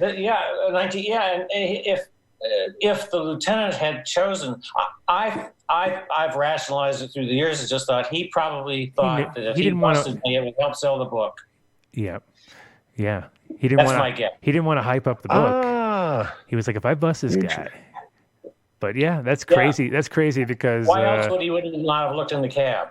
It's a book saved your life. Maybe. Yeah. California in the late 60s, Shasta County Sheriff, Shasta County was pretty conservative. Still is, right? That's crazy. No, that is I mean, there's been a lot of those situations too where you just like I mean, I had the same thing when I went to Canada. I had weed on me that I didn't know I had, and I had it on me that I didn't know I had. They searched all my gear, and didn't find it. And then when I got to and then when they sent me back, instead of going back to Amsterdam, I got sent back to Seattle, and I got out, went to a hotel, took a shower, and after I was going through my bag, I was like, "What the fuck?" I go, "What the fuck is this?" And I smell weed. I literally had a bubbler that was about this, without this back piece, it was about as big as this in my pocket of my jacket, which I was like, I thought it was. When I felt it, I was like, "What the fuck is this?" And I was like, "How could they not find a bubbler with a film canister full of hash next to it?" I was like, "You guys are ridiculous." Never called them professionals again, did you? Well, it was like it was, and I sat in the holding cell all night, and then I got taken out in the morning, and they hand carried my bags around security to the plane because I was late, and they were like running around. They were like, "Don't worry, we've already checked the bag," and then they would carry the bag around all the scanners, and then so I never went through any scanners when I got to the plane, and it was like crazy how lucky I was. I was like, "Holy shit, that is the weirdest thing ever!" But that's more than lucky. That's more than lucky. And it was the same. They kept asking me like, "You don't have anything on you?" I was like, "No, dude, come on." And I really didn't think I had any, so I was just telling the truth. I thought, and it would have talk about the Jedi mindfuck. That was the force was with you. Yeah, that was 100% that one. Well, doesn't George Costanza say that it's not a lie if you believe it? True. Right. So you weren't lying. It's only the truth if you believe it. So after the book came out, so you made it through that one. lucky, and you got it down to San Yeah, Francisco, I mean, and magically, then really you magically. and that's when you said that the bookshop was opening up around that same time. Yeah, well, I had lived in Sausalito as a boy, and the Tides Bookshop was there then, and my mother had shopped in it, and because I'd written some bad poetry, and I was paying attention to the world of books and so forth in those days, and so I knew a lot about the Tide Bookshop, and I knew that new writers were welcome there, and so I went there, and with my friend, as it was opening up, and as we were, Herb Becker was the owner, and as we stopped him basically outside, he had his cup of coffee and some books under his arm, and we walked up with the book, and I talked to him and briefly and asked him if he'd look at the book, and he glanced at it and handed it to the person next to him and said, we'll take a box of these, and hadn't even opened the shop yet. And there were other people standing around, and as we were kind of walking into the shop, people were taking books out of the box and walking up. He hadn't opened the cash register yet. That's awesome. And the book was $2, wow. $2. Yeah. Well. And how are you making money on that? Because it seems like how does that even seem possible? $2 for a book? Well, we weren't making that much. We were making like what I don't remember. It was like 30 or 40 cents. Wow. But that crazy. was 1970. 69, 70. So I was just born, so I have any idea of what the fuck was going on. But definitely, raising you was a lot cheaper than raising somebody these days, because my son was born right then too. Yeah. So I felt really good about the reception I got there, and then I went over into San Francisco. Herb called City Lights bookstore in San Francisco, which was Lawrence Ferlinghetti and a number of other of the really famous poets at the time. Anybody our age who hasn't read Ferlinghetti yet is in for a treat, and anybody younger who hasn't discovered him yet is in for a treat. Lawrence Ferlinghetti. Anyway, Nugget. Yeah. Hold on one second. Hold on. There it is. There we go. In case people miss out, you got to make sure people know that. Otherwise, they don't pay attention. They're stoners. Oh yeah. They need to know that. They need to know those nuggets when they happen. Well, yeah, and there are a whole bunch of really great poets of that period in San Francisco who hung out at City Lights with Ferlinghetti, Robert Blake, and others. Anyway, he welcomed us, and I was just in awe because Ferlinghetti was a true revolutionary poet of the time. Wow. Anyway, that's awesome. He took some books and said some nice things, introduced me around the shop, and me and Chuck was it was so great because he was practically scraping his head on this little shop in San Francisco. And you had a bodyguard, and you have a bodyguard at all times too, in case shit goes down. When you got a 6'5" dude with a giant red beard, you can pretty much just point to him. Long red hair. I mean, he could have been Ivanhoe, you know. That's awesome. Anyway. So that was our first. And then we went on to the Holder's Catalog store, which wasn't really a store, and he took the rest of our books, and we went back to Oregon, and that's when I started going around trying to get it printed. The FBI found me, followed me, intimidated the printers, and I wound up with Dave Holman in Florence, Oregon. This right-wing, conservative, gruff, right.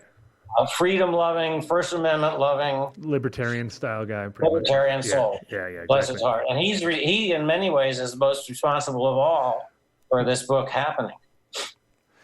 Well, I mean, it sounds like, you had no competition at the time either, right? So it was just like the first time anybody had ever seen anything like it. And that's why it succeeded as it did, because it wasn't that great a book. I mean, it was your basic put a seed in the ground, here's what happens, kind of book. But it was saying it can be done. Right. Hey, and the photos you had, so you had photos in the book, or how was it? I had one photo. I remember A lawyer friend of mine said if I put any photos, I had pictures of my plants and other people's plants, but they said if you put any picture in the book, they're going to bust you for conspiracy. They're going to say you were there at the time this plant was being grown. Wow. And in those days, that was J. Edgar Hoover. I mean, they would have done it.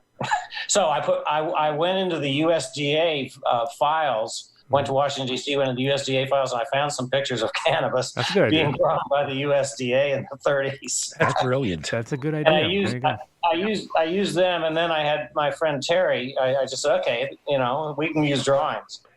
So we did drawings. Yeah, because I remember drawings. I wasn't sure if there's photos, but yeah, you're right. Maybe one. So was a photo in the. I can't remember. Like I said, it was a centerpiece photo of a really strange looking dude standing there holding a really scrawny looking 7-foot plant. Oh yeah, the classic. The classic government shot. I can't remember that. Yeah, that was it. That was it. I found that in an old USDA publication in USDA in DC. I went back to look for it. So did you ever update the book ever, or just kind of kept it as it was and just left it as a sort of relic in the?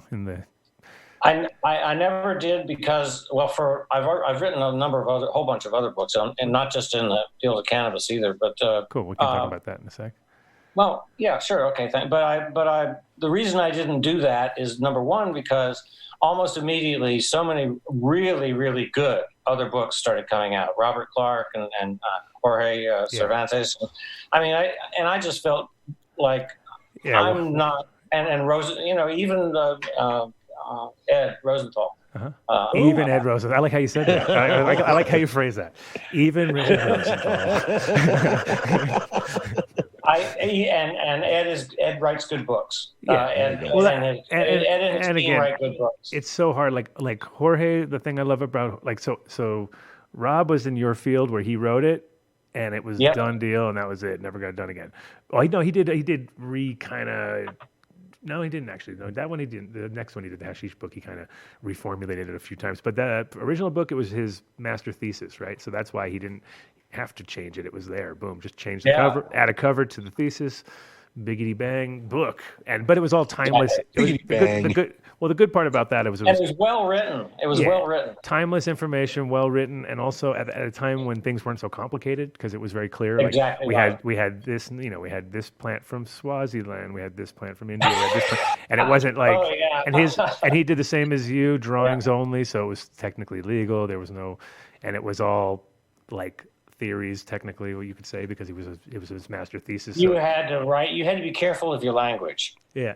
And so, but with Jorge though, the thing he really, I mean, it was like what 30th time he's redoing, like he keeps redoing it and stays for the most part up to date. It's like, but things change so fast. Like if you look at a book from the 90s now, it's way different information just because there's no, obviously there's no LEDs, there's nothing, like a lot of the growing techniques are completely like ancient in the sense. And so though you didn't do the book part, did you continue growing? Because I mean, now you're under the spotlight. Everybody knows you're like. Did you actually grow after that, or did you get to? Because you're raising your kid, I'm sure you're probably a little bit like cautious at that point. Now that everyone knows you're the guy. Yeah. Right. Yeah. I decided not to grow, and myself. I had friends who grew, and I helped them, work with them. We did a little sharecropping kinds of things, but I was pretty cautious because I was, until my son was 5, from the time he was 1 till he was 5, I was it. Right, and I mean, it like nowadays it's even still a problem, obviously, because anytime you talk about kids and cannabis, it's all like they can twist it any way they want. But back then, I'm just saying, if I'd have gone to prison, that would have been it. Right. That's what I'm saying. Because I didn't have a big family or there was nobody. So it was my job to suck it up and again, I felt like I'd gotten something started and I was happy to let other people do it. And I didn't feel competitive. I knew that what I'd done was like, hey, this is my quick best effort to try to get this conversation going, so to speak. How many times did it get reprinted after? Oh, a bunch. And I wasn't kidding when I said SDS, Students for Democratic Society. It's kind of like that was that generation's boogeyman. Mm-hmm.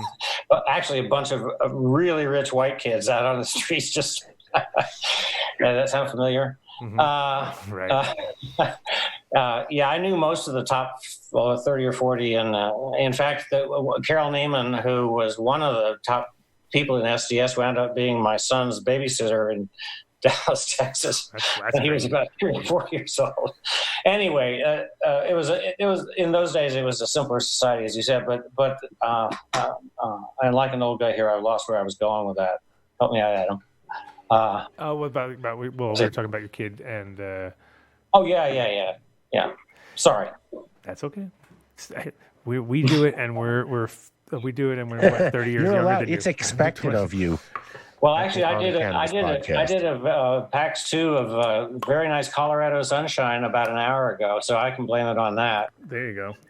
Yeah, you can. So no, and what I was asking you about was obviously the growing side, because that's our people here. Right. But so you also, but besides cannabis, since you couldn't grow cannabis, were you interested in other kind of things? And you seem like that kind of guy. You seem like the kind of guy who's probably got his fingers in a lot of pies. Tell us what you. Well, thank you.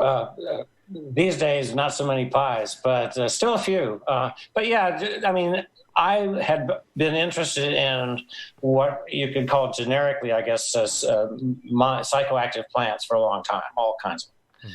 And I'm as much interested in the plant itself as in the substances that. The effects of the substances that come out of them. I've become really passionate about the coca plant, for example, for the past 20 years, and I've written a good deal about it. But I personally don't like cocaine at all. I like coca leaf tea the times I've had it, and that's what I write all my books about. Okay. And I'm in touch with people who are in the process of trying to build up a small export market of coca leaf tea out of various places. I've had I used to get a lot in Amsterdam, and it was actually really super nice. I mean, it's like I know I'm talking to a guy who's been in the middle of it much more than I have. Yeah, and it's so what do you have to think about? What do you think about coca leaf tea as a? Oh, so, I mean, it's a great. It's like one of those things where if you compare, I mean, it's not comparable in any way, shape, or form. You don't compare to cocaine, right? No, so but it does. I mean, it definitely is better than caffeine. It's less, you have a much, and then the whole thing about that kind of culture too is they use it properly. You know what I mean? And they use it for a reason. To work hard is really the only reason they're doing it, you know what I mean, and to keep going, and they don't. It's not like it's not about affecting in a party way or getting off your head or anything like that. It's literally just like a stamina increaser, which it definitely is. I mean, and if you live in a high altitude place and you have a plant which actually helps you be able to walk farther or work harder or whatever you're doing, that's literally what they're used for. So it's more of a crutch than anything. Well, and that's certainly the core of it, but there's a huge, actually, ethnobotanical medical complex around the coca plant for diabetes, for all kinds of respiratory issues, for blood pressure. I mean, in terms of, just to put it crudely, a native medicine, it's widely used, and there are actually even manufacturers of natural medicine products, coca-based natural medicine products, but only in those countries. They're not available anywhere else. Yeah. Now, we can't buy them. Right. And there's a good reason for that. Well, a lot, and when it comes to traditional use of plants for either medicine or, other kind of health issues, it's like it almost, especially when you start thinking about like, South America and the Amazon and the amount of like combinations that are there that we don't even know.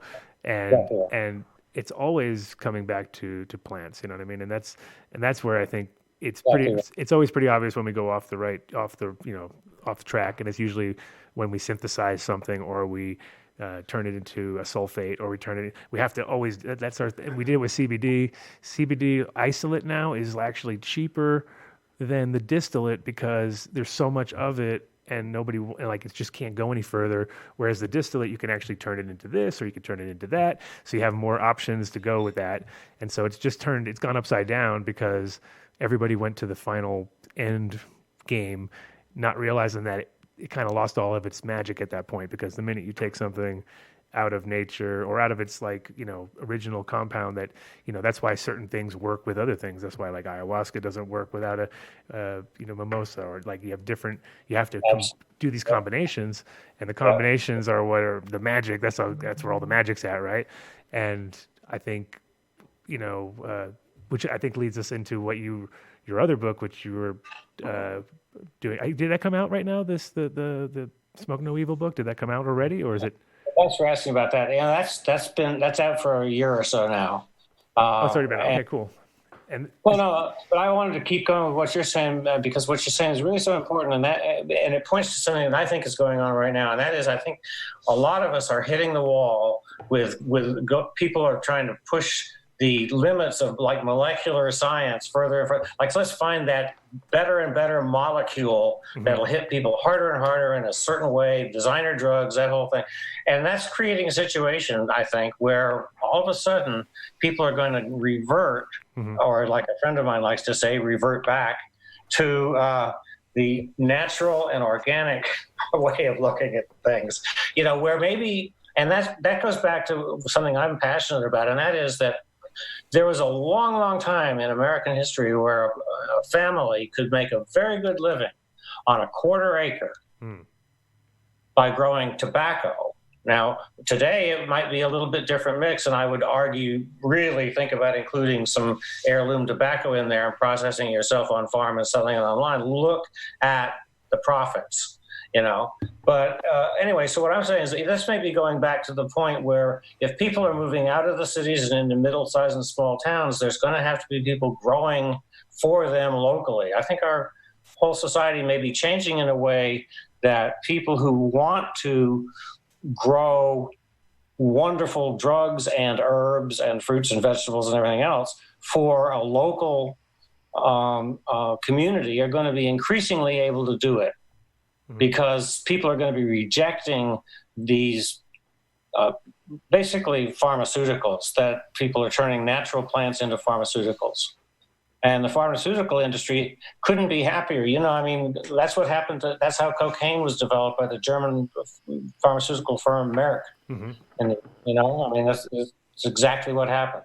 Anyway. Didn't they first synthesize crystal methamphetamine for the soldiers? Sure. Yeah, Merck. I'll tell you what. I've done some in this book, Smoke No Evil. Actually, I've done a chapter in there on how the Nazi chemical industry has evolved into the pharmaceutical and pesticide industries 100%. Worldwide. Yeah, and are still controlled by the same hidden sets of wealthy interests that controlled the Nazi chemical. And it's the same. Figure. People. Yeah, no, you're spot on with that, and it's like people haven't realized. Most people don't realize that, and it's like they think that they're doing it for good of some sort. And you're like, let me think about that one for a while. It's like, do you think they changed anything? Like, no, it's the fucking same people. No. Of course they. The problem that we have now is that we're using. Like all those companies, whenever they make whatever chemicals that they're making, there's so much other stuff that comes off of that like this. And there's like, we got to turn that into profit. And then they just figure out a way to funnel that back into another thing. And that's where you get these crazy, like people don't get it, but it's like, especially in America, when you look at like any kind of nutritional lists on a product or ingredient product list on some sort of like cosmetics or whatever, there's so much fluff in there, which is like, dude, this cannot need all this stuff. And it's like, no, there's just ways that they can funnel that into the system, and it's stuff that isn't necessary, definitely isn't good for you, and at the end of the day is just a profit for them. You know what I mean? And so it's kind of it's a sick thing. And the end of the, but if we kind of go back to plants and go back to natural forms of things, it works better usually. You know what I mean? The side effects are next to none. Yeah. And that's the crazy thing is if you look at all the pharmaceuticals and all the side effects and all that, it's so bizarre. It's just like that we've gone. How about that change? What was it like? I'm getting the date wrong. Like I want to say 10 years ago when some law changed, and when they put an ad for a pharmaceutical on television, they had to read off all the side effects. Sometimes it was longer than the ad itself. Oh, it is always, and my thought of that is the only way that you should be able to advertise for any kind of pharmaceutical should be on a channel dedicated to just that. So if that's what you want, you get on that channel and you just wait for your side effect. You wait for your condition to come up. Like, oh, there it is. That's the thing I need. You know what I mean? But to actually have it like in between shows is evil. You know what I mean? Like the fact that they target people at age groups where they know that people are just susceptible. Or of course they're going to have those conditions. It's called aging and called being like alive as a human being. You know, do you sweat? Like, yes, I sweat. Oh my God, I've got it. You know what I mean? It's like they ask, they kind of don't come. If they throw enough out there, you're gonna bite. You know what I mean? At some point. Does your butt itch? Exactly. My 12-year-old said to me one day, she says, Papa, I have a little rash here, but don't worry, I don't think it's moderate to severe plaque psoriasis. Oh my God. Because that's what the ads say all the time, you know. Do you have moderate to severe plaque? Try Otezla or whatever these, fucking drugs. No, you have, and that's the funny thing is not only did you nail it, you nailed the right drug to the right thing, so you have been programmed. Literally, like your brain has been programmed for that. Like, bing, you can just repeat it like you've ask your verbatim. Talk to your doctor. See if Otesla's right for you. So the tobacco that I grew this year was the Rustic Aztec sort of strains back. Azteca, yeah. Yeah, and it was funny. It was seeds from Bodie, from Plantmore Seeds, and he had given me some, and it somehow, I don't know, it fell out of ended up in because his bags are like microscopic. Oh, those are tiny seeds, yeah. And no, his bags are tiny and the seeds are tiny, and somehow it just ended up in like the crack of the floor of our place. And my wife found it, and she thought it was like a miracle from the sky. Like she's like, "Oh my God, I found these tobacco seeds!" And I just let her roll with it for a while. I was like, "Wow, where did they come from?" You know. And then later I told her where they. But we ended up growing a bunch, and they were gorgeous, man. They were like, except we got hit with snow last week, and I had to fly back and harvest them because otherwise they were going to get just mashed with like 6 inches of snow. But they flowered, and then my question to you is, so a bunch of flowers were still there, but then there was a few that were shriveled up. Now the shriveled up ones should be the ones that actually maybe have seeds, right? The big ones probably don't have seeds at all. Well, what happens is that the seed pod will form at the base of the flower. It'll be a little round, hard ball. If the plant has developed seeds, that's where the pod will grow. Yeah. But let me tell you about those flowers. Those flowers are truly magical. The Plains Indian shamans. I've got some records for early anthropologists. The Plains Indian shamans talked about taking the flowers and drying them. Mm-hmm. And then touching them with sizzling bits of buffalo fat, and then smoking them. And so I've been playing around with drying them and curing them, and I've used bacon. So those are like Indian dabs back in the day. They were like flower. They were doing Indian dabs. I'll tell you what, nicotine, and I've got Shirazi. Has anybody tested those flowers just to see what's in them and if there's anything to that beyond? I mean, there's nicotine. You can in the flower in the flowers themselves. There's a lot of nicotine. Oh yeah, they're very sticky. Well, yeah, the plants themselves are sticky as hell. But I didn't really. What I did was I cut the tops off with the flowers, and I'm drying those separately from the other, just because I want to separate. And then I got the other ones. Now, traditionally, what you're supposed to string them all, cut them up and string them, take off the leaves and then string them together and hang them like that, or can you just hang them whole plant? Do that. I just hang them whole plant. I have no time for that. You know, what'll be interesting, I'm almost sure it'll happen to you, is that plant hanging whole like that, the tip of it will turn back up. It'll keep growing and it'll grow upwards. I've had that happen a lot. They're like a snake. They're like a snake. They sort of stay alive. It's a zombie plant. Native Americans understood that the power of tobacco. They saw that they were able to dig seeds out of a 1,000-year-old grave, and the seeds would grow. So, I mean, corn, beans, squash, and tobacco were the 4 gifts for the Great Spirit to the Native American people. Right.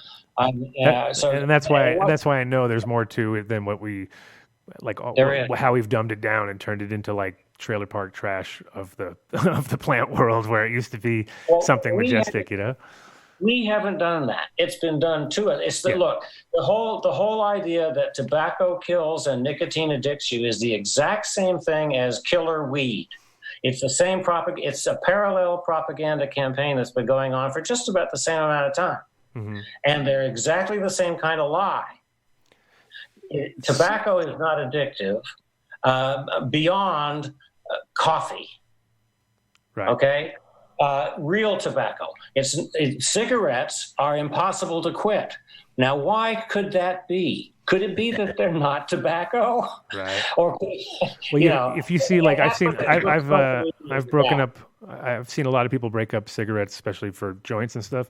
And if you look, and I look over and I'd be like, what the fuck are you guys? Look at that. So it's got like chunks of this and that, and it's like random bits and some, and then the good stuff would be all clean and it didn't have all the little bits and bots. Right, exactly. Right. but still the fact that it burns itself and it doesn't, it doesn't go out, and there's all these little weird properties. What kind of, I know you did a bunch of studies on which nobody really else was kind of doing, right? Which was the pesticides and the sort of other constituents that are left in tobacco before, because they don't really have any regulations, do they? Or do they? I mean, what's their? No, they don't. They don't. Which is crazy. Well, your listeners are into cannabis, okay, as we all are. So let me make a parallel here. It's very interesting. Anybody who grows cannabis commercially knows the cost of complying with the pesticide regulations. It's a significant cost to a grower. Yeah. Tobacco doesn't have to meet any pesticide regulations. Number one. Number two, insane. if you send cannabis, if you as a grower or manufacturer send a cannabis product to market and pesticides are detected in that product, the whole lot is confiscated. Right. Okay. Back in 2018, for the first time ever anywhere in the world, literally, and I'm not blowing my horn, I'm just saying it's an incredible fact. For the first time, I pulled packs of cigarettes off the shelves of mini marts and tested them for pesticide residues. The U.S. government doesn't do that. Nobody does it. Nobody has ever done it. But so the tobacco industry is able to get away without the cost of compliance. Number one, so the government is giving them an unfair competitive trade advantage compared to the cannabis industry, and the cannabis industry ought to sue the hell out of them for that. And number two is that the people who smoke tobacco products are not being protected the way the government says it's protecting people by checking for pesticides in cannabis. Right. Same problem. That's insane, just because also the amount of, like, any tobacco company is not putting out no less than 10,000 X of any kind of dispensary or something. You know what I mean? Because their volumes are so high. Let me give you a really quick example for people who are horrified and remember what the Nazis did. Okay, Zyklon B was the gas used in the concentration camps. Up until the late 90s, the descendant of the company that manufactured Zyklon B for the Nazi concentration camps. Bayer was the first, and it came down to another one in the U.S. It became a U.S. company. Mm-hmm. Tobacco warehouses were fumigated with Zyklon B up until the late 90s when they found a better gas. But your parents, anybody who smoked all the way through the 70s, 80s, and 90s, among a lot of other stuff, were inhaling residues of Zyklon B. Wow. Yeah, there you go. Well, that's that. I mean, that just connects with the whole Nazi extension to the pharmaceutical and basically the which becomes pesticide industry, and then they also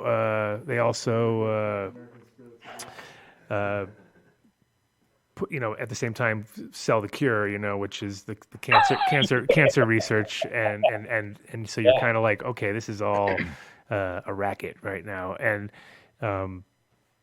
so. Anybody get on your case about those tests? Because I mean, you put them out there, and did anybody? Because you're dealing with the big boys when you go against tobacco, oil, any pharmaceuticals, all those people, and I'm sure they weren't happy that you published that, right? Well, a number of things have sort of happened to me in my life that who knows? H.L. Mencken, that great writer out of the 30s, said just because you're paranoid doesn't mean you're not being followed. Which is more true these days than ever. That's right. And now everybody doesn't think they're being followed, but they're all being tracked all day, every day. So I haven't suffered from the government in my life any more than anybody else. Let's put it that way. It may be for a different reason, but but I think the thing that the answer to your question is that I received an anonymous phone call back about 6 months ago. Somebody introduced themselves, said they were from the FDA, and I didn't get their name.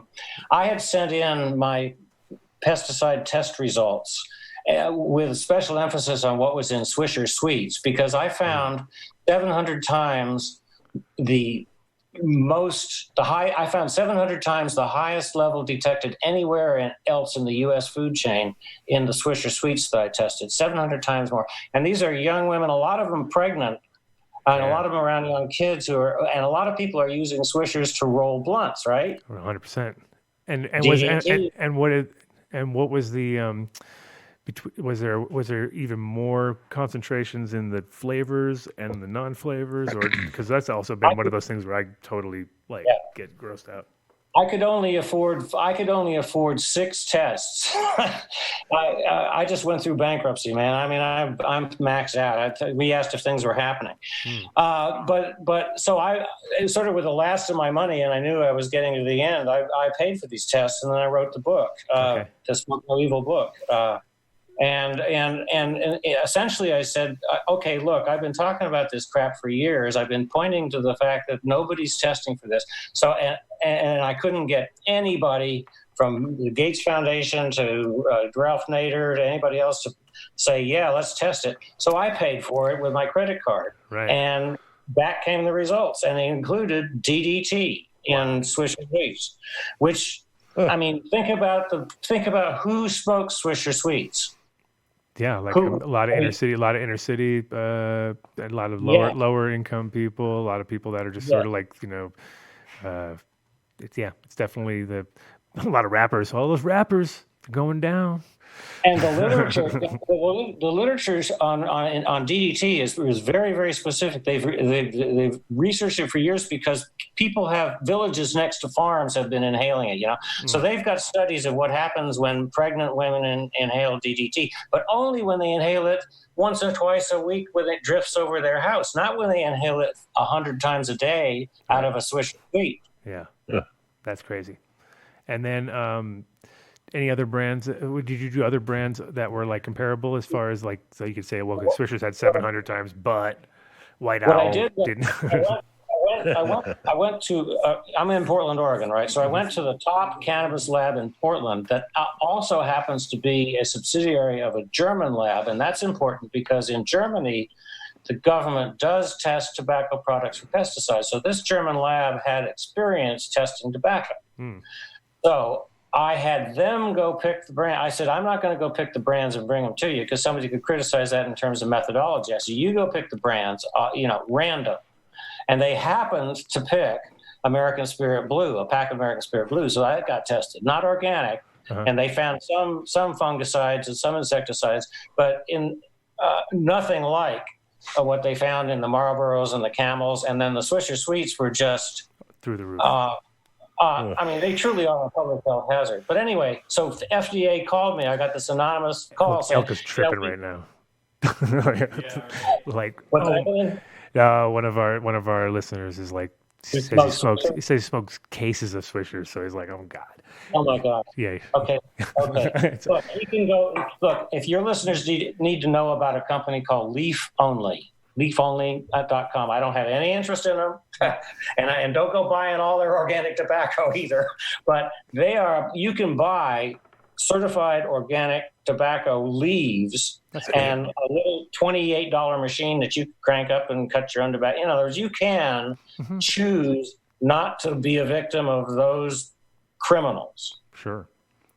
Yeah, it's it's one thing to think that people would fight and battle and take take this plant to the level that they did, and then to now having it in a pack of Marlboros or Camel Joes or whatever, and they're not the same thing. You know what I mean? So it's one of those. I think from a respect point of view, with people get back to growing their own, they'll realize like, holy shit, this stuff really it works a little too. How Can I tell your listeners in one quick sentence? I hope. Yeah. Why the tobacco companies have these products have all these pesticides?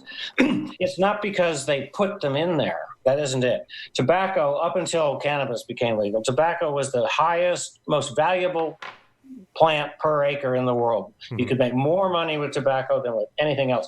10 times more money than you could with any other crop. So if you could prevent 10% of your crop being eaten by bugs, and don't forget where tobacco is grown mostly, right? There are a lot of bugs in the tropics. Okay, if you could keep your plants from being 10% from being eaten, that was a huge amount of money. Now, up until pesticides were developed, you had to put 20 or 30 people per acre into the field to pick the bugs off.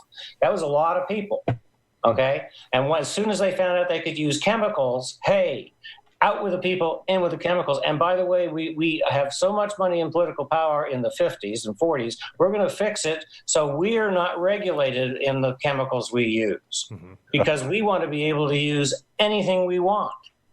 And that's why 50 years after DDT was banned worldwide, the tobacco companies are still using it and we're still breathing it. That's crazy.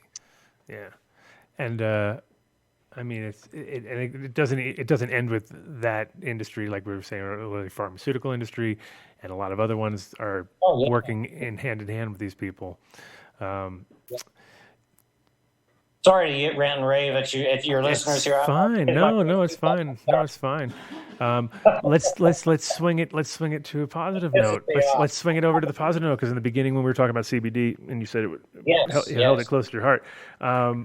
What do you see with, like, for instance, I mean, one thing I do like about the fact, I mean, because none of the people who listen to the show probably buy CBD flower to smoke, right? Even though it's a huge market now. But I think from a choice between CBD grown organically and tobacco grown traditionally, which is pretty much the way you're going to get it, 100% be a great way to get off tobacco. And a couple times I've tried, like someone's handed me one, I'm like, it tastes terrible. Like, usually, but occasionally. Like 3-2 beer. Yeah, it's pretty much like giving somebody who likes heady beers a super light. I think the thing of it is it's like an O'Doul's. People can't handle smoking like a joint of the full powered stuff. You know what I mean? So that's what my buddy. Pussies.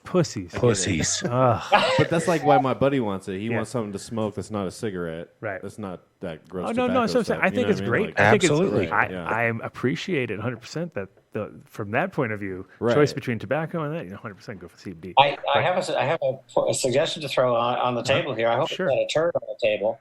I've been experimenting with heirloom tobacco, not commercial tobacco, but organic tobacco, mixed with CBD flower. Okay. And it's a pretty nice vape, and it's a pretty decent smoke. You can play with your proportions, but you get a very interesting blend. Right. Well, I remember when it was funny when I was in Australia. I went there literally the first day I was there. I was on the job working for a catering company, right? Because I literally landed. I landed, and the next morning we went to work, and I was already tired because I'd gotten up at 4 a.m, and I was sitting there cutting up some vegetables, and the guy goes, "Hey mate, you smoke draw?" And I'm like, sure, and he has a little bong. He had a little bong with him, right? So I'm thinking to myself, oh, bong, hey, great, this is perfect. I love bongs, right? And I didn't really pay attention, but he had mixed tobacco, and he had to do they have a little bowl, they mix it up, and he packs it and gives it to me in this little one hitter thing, and I'm standing there, and I took a hit, and my head spun, and I turned all green and went down on, I literally passed out on my back. And he's like, "Oh, you can't handle your draw." I'm like, "Dude, I smoke weed all the time, but I do not smoke tobacco." What was that? and all it was I remember the brand too. It was called Black Ox. So it was like a heavy tobacco, really dark tobacco. And they mix that and they mull it. They call it mulling, they mull it up, mate. And I'm like, oh no, that's a terrible idea. I was like, the worst idea ever, like doing bong hits of tobacco. But it got the job done, and I mean, it was definitely getting people high. But it was a learning experience. High is completely different, and it's not, the tobacco high is a more of a gut high, and this, it has to be managed differently, yeah. And then, but that's a terrible story. Well, it was same thing happened to me in Germany. I wasn't thinking about it. I was there. Somebody handed me a joint. I went, oh, this is going to be great. And I like, while I'm drawing it in, I realized, oh shit.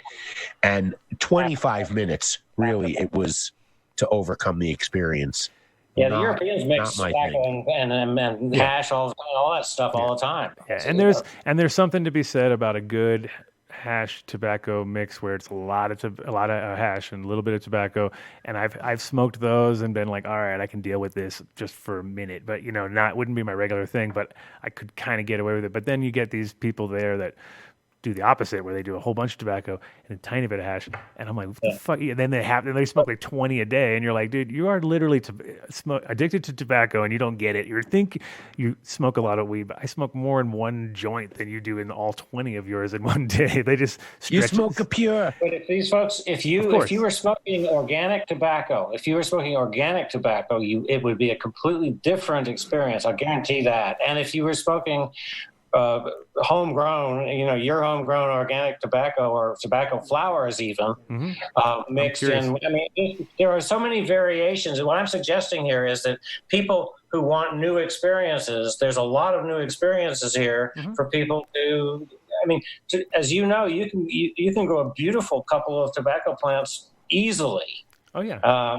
In grow bags. You don't have to have a raised bed or anything like that. And they're super, exciting to watch because they grow huge leaves, depending on the strain, but the one we have, huge leaves, and they get quite sticky, so something's going on there. And then when I was lucky, because I went away for a couple of weeks, and when I came back, everything was full flower, so I didn't even watch the progression of it. I just kind of came back to holy shit, look at those pink flowers. Those things are beautiful. You know what I mean? It was like gorgeous. And when I came back was literally to cut them down because we had this fraud. We had this beyond. Save and dry those flowers and try them out. Save them and dry them. Oh no, they're being dried as we speak. So I will definitely. Definitely try them separately they're not heavy like the leaf. No, if that has effect and it's as beautiful as it was when it was growing, and you can get some sort of then I think you're onto something there. Then I only smoke the flower of the tobacco. There you go. With my monocle, I'll have a monocle and I'll sit and smoke only flower. What? You see the question that popped up? No, what was that? Oh, Nat Sherman's MCD tobacco. Oh, yeah, that's my mom's go-to right there. My mom loves Nat Sherman. Oh. I wish I could run every brand through a lab test because I'm afraid of what I'd find. Yeah. I don't think. How much was it per test? A couple grand, or was it cheaper? Or? No, it was like $300 a test. Oh, okay, that's all right. We could do that. Let's do it. Let's get some things tested. Yeah. Let's do a fund. Let's do the test tobacco fund. I tried to GoFundMe after I got the first test. I said, hey, folks, will you help me do some more? And didn't get any response. I think people don't understand. We've been brainwashed. The whole going back to the killer weed thing and the whole. Right. You say pesticides in tobacco, and people say, so what? We know, and people even say we know that. Yeah. Nobody knows that, actually, but folks do think and then the other thing is, we know it's the additives. No, it's not. It's the toxic contaminants left over from agriculture there because of profit. Different story. But they do spray stuff on it after to make them burn on commercial stuff. There is extra chemicals technically added that are probably also not safe. Absolutely. For example, when you first open a pack of cigarettes, you break that cellophane. Each brand has its own little mixture of what are called smoker satisfaction chemicals. You can't really smell them, but they hit your nose and they tell you, yeah, this is the right brand. Interesting, because I used to have that with when my mom would smoke a cigarette. I hated the smell after the first hit, but that very first hit, when she would do it, and I'd be in the car, I'd be like, "Oh, that kind of smells pretty good," and then the next part was like, "Oh, that smells terrible." Like it was this weird little, and that was probably that little identification thing. But I remember like always, it's like a weird metallic smell almost. It's like a little bit of a metal, I don't know, something strange, and you catch it, and when somebody smokes a cigarette, you see it's like that first little puff. Yeah. And then the second one, he smells like any old dirty fucking swag. Dirty swag. Yeah, people look at a cigarette, they got a cigarette in their hand, and they don't realize the billions of dollars and the thousands of research scientists that have gone into that and what that is going to, first of all, why you have it, and second of all, what it's going to do. I mean, people just think, oh, it's a cigarette. Yeah, I mean, it's kind of like contempt because of familiarity. Right. And the tobacco industry totally counts on that. They totally count on people saying, "Oh, no big deal. Oh, yeah, I know it'll kill me." Oh, yeah, I know. Well, there's been a lot. I mean, there's been tons of talk forever, and now it's probably, I mean, it's gone beyond conspiracy because I'm sure it's true because I've talked to people who have, they've said, yeah, I helped build their places. But as far as Philip Morris and big companies getting into cannabis, which has always been our big fear because everybody realized like all it takes is one real big player to roll in and they could pretty much take out all the smaller people. But at the same time, I think people, when it comes to cannabis, it's kind of like the bigger players tend to fail. We've seen it with Aurora and Canopy and all these big guys who think they're going to take over and put, hundreds of millions of dollars into the mix and then realize like, holy shit, somebody didn't turn on the pump. Like, what happened? Like, and like I think it's a financial play. I think it's a financial play. Yeah, well, they had, and the reality is it's a 3-month cycle that takes a lot of inputs and can be have monkey wrenches thrown at it in every way, shape, and form, and will usually, especially when there's not the right motives behind what they're doing. And with Philip Morris and with all these bigger tobacco companies, I mean, they have lots of intentions, which is to sell their product to as many people as possible and get people to accept them. But I mean, I hope that the cannabis world is smart enough to know that not to support them. But at the same time, people are like price fixated and want the cheapest, whatever, the easiest deliverable product, The profit margins in tobacco are so extremely much greater than the profit margins in cannabis that the tobacco industry really doesn't have much motivation. I mean, there may be some political motivation. But I mean, I don't. The people who are these big players, so-called big players in cannabis, I mean, my God, they've got people like John Boehner on their damn boards. I mean, Jesus Christ. Right. And, they've got ex-state police captains on their boards of these cannabis companies. Amazing. Anyway, they deserve to fail because they're basically, I think they're karmically in the wrong place. I mean, that may sound too simple, but they're just wrong. I agree. But, and like you said, the profit margin is not there because now they're dealing with actual fucking compliance, right? Like, what do you mean we got to have what? Huh? Can't we just? Yeah. And so, they probably, I mean, that just shows you where, they're in it for the profit. And it's kind of like I've been in the clothing industry for a long time. And when I'm only using hemp material, right? So hemp material is 20 times more expensive than cotton, when it comes to like commercial value. And so all of a sudden that's all your profit, right? So the reality is like we can barely keystone retail, you know what I mean? So like at the end of the day, it's hard to wholesale. Sometimes you can, but then you really don't make anything. And then the next people can hardly double their money. And whereas everyone else is used to like, oh, I get a T-shirt, then I charge 6 times as much, and I make a bunch of money, right? That's the way people do it. And now you're like, you can't charge 6 times as much because our T-shirts are $22 wholesale. That would be $120 T-shirt. You know what I mean? They're like, how are you gonna make money? It's like, no, we're making double. They're like double. That is not gonna be commercially viable. So I think you're right. You're probably right when it comes to that. But at the same time, there's been times in the CBD market where every single person I know is calling each other because somebody asked for some ridiculous order, which chase the unicorn, baby. Which was like either big pharma or something knocking on the door, kicking the tires of the industry and trying to get people to go, literally go against each other and try to outcut each other, because it was like dumb numbers. It was like, we want 4,000 kilos a month times blah blah blah, and it was like, you start doing the numbers and the calculator would explode, right? So it was like everybody was trying to do these deals and none of them were working.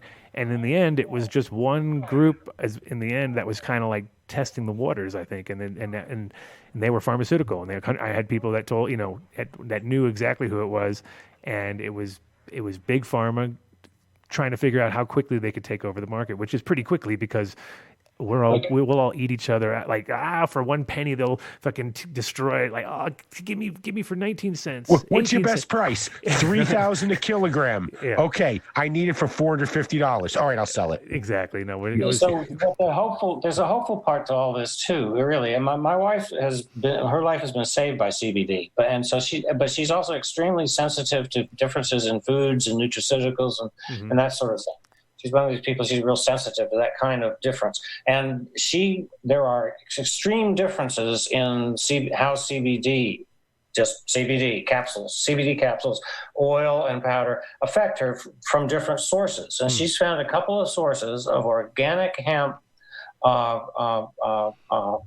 steam extracted CBD that heals her. Other source CBD doesn't. Right. So there really are differences, and people who are taking CBD because they're popping it like, oh, I heard it's good to take CBD, so I'll take some CBD. They're the ones who are being victimized because the CBD is being produced by yeast. And it's kind of like people who are drinking xylitol produced out of sawdust. Right. I mean, yeah, well, there's that. Yeah. There's that, and then there's just bad. I mean, there's definitely not good practices along the way with a lot of the material that's out there, because a lot of these guys were just getting to the end. That's why a lot of material turned into isolate, because you could literally turn crap into something. You know what I mean? Compared to like if you tried to turn it when you do distillate, you can really tell good material versus bad material. You know what I mean? But once it turns into isolate, the worst of the worst looks the same as the best of the best, and occasionally, there's only like 0.1% difference between them. And there are really serious people working in the field of cannabis, hemp, CBD genetics. One of them, good friends of mine, people called Sovereign Fields in Southern Oregon, just got burned out after years of work developing specific strains for specific diseases and specific conditions. But there's a lot of people working, and they're very, very creative, and they're doing great work. And they're, I think, standing up to this wave of the exploiters and the financiers and the pharmaceutical companies. These are people who are saying, wait a minute, we can take the natural plant and we can make a good living. We can build a good business by staying true, basically, to the natural and organic side of medicine and of these wonderful plants that are a gift. Without getting too smarmy, they're a gift from the Great Spirit. I mean, they truly are. Well, yeah. When you go to other countries and you see a lot of times in their pharmacies, they have a lot of local stuff that you have no idea what it is half the time, but of course the locals do. And then you have the pharma that's pushed on them by us, and it's stuff that we don't even have. It's not even legal in America anymore. They'll be like, really? They have that? You're like, out of date stuff. Yeah, you're like, wait a minute, this is from the 90s or something. Like they don't have that still, do they? But at the end of the day, like a lot of those, like I talked to people from Brazil who were having problems with COVID in these villages that they were then going to normal traditional not traditional for them, going to our traditional medicine, right? Which was total bullshit, and they were getting worse and worse and worse, and they were losing more people, and things were getting weirder.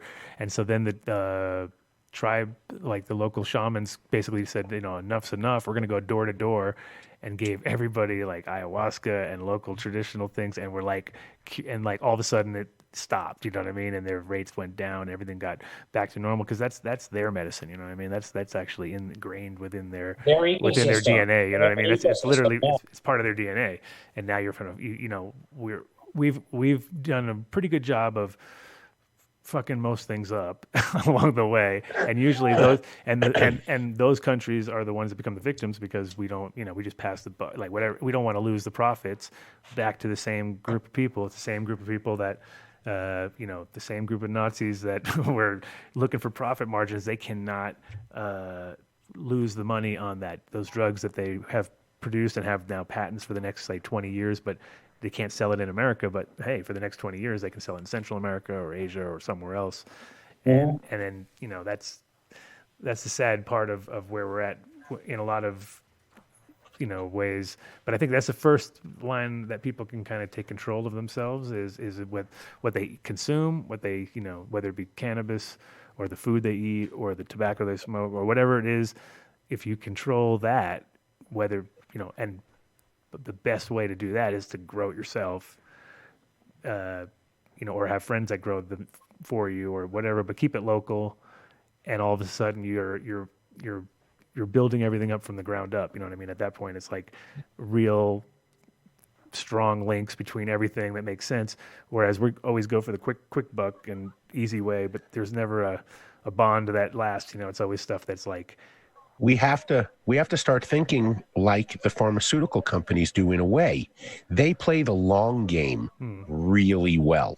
Yeah. That's what they're all about. They don't mind waiting 10, 15 years to do research and development. And so like what you said, we don't need to be looking for that quick fix. We need to truly be thinking about the long game because you have to think like them to understand, they create the illness and then they sell you the cure. Or they don't sell you the cure, they sell you the treatment that you have to take for your whole life. The patch to fix it. And then they can adjust it, later and add to that. Well, I wanted to hear from Bill about when you were saying earlier that in regarding to the addiction of, commercial cigarettes, if it's truly all the additives and not the nicotine, because I'm not a cigarette smoker, how do they get by with these nicotine cessation products that contain nicotine in them that keep people from smoking? Is it about? Because they don't work. Overall, simply put, 94% of people who attempts to quit fail overall. For the heavy medications, the heavy duty medications like Chantix, that really poison people, create all kinds of terrible side effects. They have about a 30% rate. And those are the ones that literally that was Anthony Bourdain was taking that one, and it's like That's exactly. The one. It's like literally causes suicidal thoughts. Anything that you take that gives you that as a side effect is so fucking ridiculously evil at that point, because it's like I don't think anything in nature has ever been like this. Don't eat that berry; it will make you want to commit suicide. You're like, when has that ever happened? What I mean? But they indemnify themselves by saying it to you that if you feel suicidal, stop taking our product. Yeah. Sure. The reason that people are doing this, the reason people are driven to that extreme, is they want to stop smoking cigarettes, and because of generations of brainwashing, people generally don't say, "I want to stop smoking cigarettes." I don't necessarily want to stop smoking. The cigarettes that are the problem. What is it about the cigarettes? And people don't ever go. Of course, no reason to go beyond that because they're supplied with the answer. It's the tobacco and the nicotine. Okay, well, end of story. We don't need to look any further.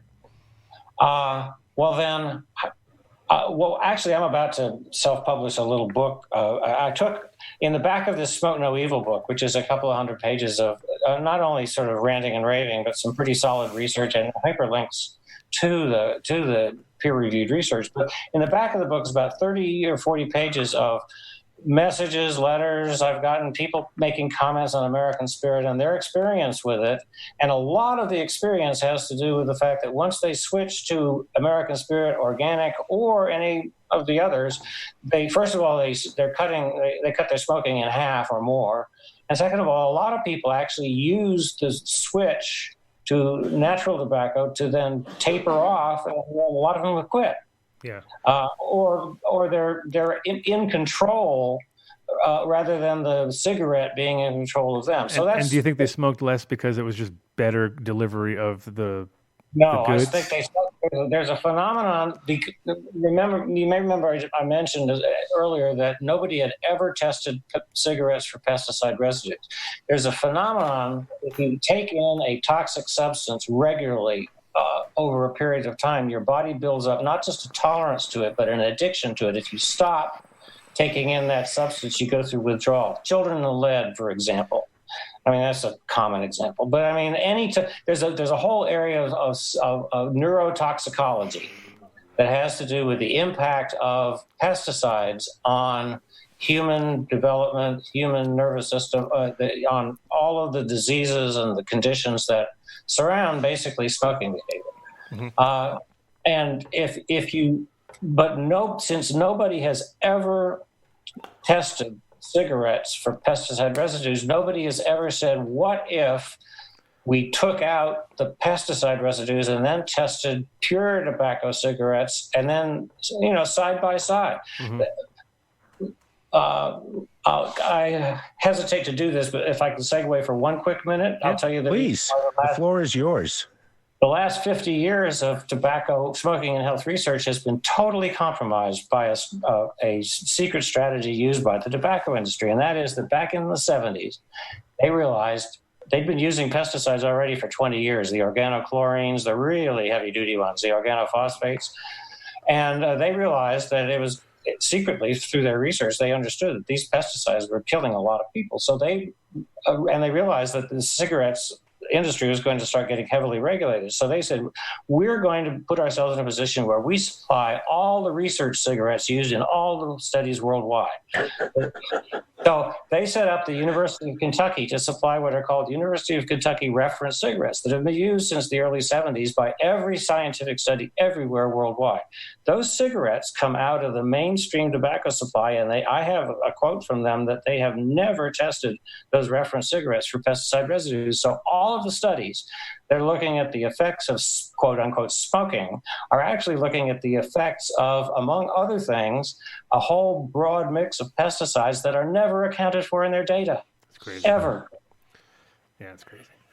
And people got so, and with the cannabis industry, it's like it's like the pendulum's kind of swung a little too far at one point where they started to ban stuff that, dude, I'm like, really? You're gonna ban, Spinozad? Like, come on, we've used that for neonicotinoids are an issue. They really, truly are. Yeah, well, that's true. That one did become a little bit more, but there was a lot of other stuff that came out that was even neem oil and things like that where like it became issues and stuff because of almost anything you combust. Right. You got to be careful with what happens once you combust anything. Mm-hmm. And they weren't tested, and a lot of them didn't test it that way either. They just they didn't even use. They don't take into consideration that is being smoked, which is a whole other concoction that's produced. Yeah. So you're saying all these years in all the tests they've done, they have the contaminated product. That's right. It's contaminated. They have it. They just don't test for it, or they ignore the test results. They don't know they're not even looking for it. They don't know it because they've never asked about it, because they've accepted that the reference, it's like scientists and medical people are in a way like herd animals. They use the word we when they're talking about what we know, right? So it's a guild, and we have decided years ago that smoking, they even say this, smoking tobacco in itself is so dangerous that we don't care what else is in there. Well, that would be fine. That would be fine. Even that would be fine if cigarettes were actually tobacco, but most of them aren't even tobacco anymore. Right. They're certainly not leaf tobacco. I can show you videos put out by Philip Morris showing a slurry. It looks like a pile of semi-loose shit being pretty, and it's that slurry that's then dried and rolled out into sheets. They even call it sheet tobacco. Mm-hmm. That's from Sheetipub Town. Very sheety. It's very sheety. Very sheety tobacco.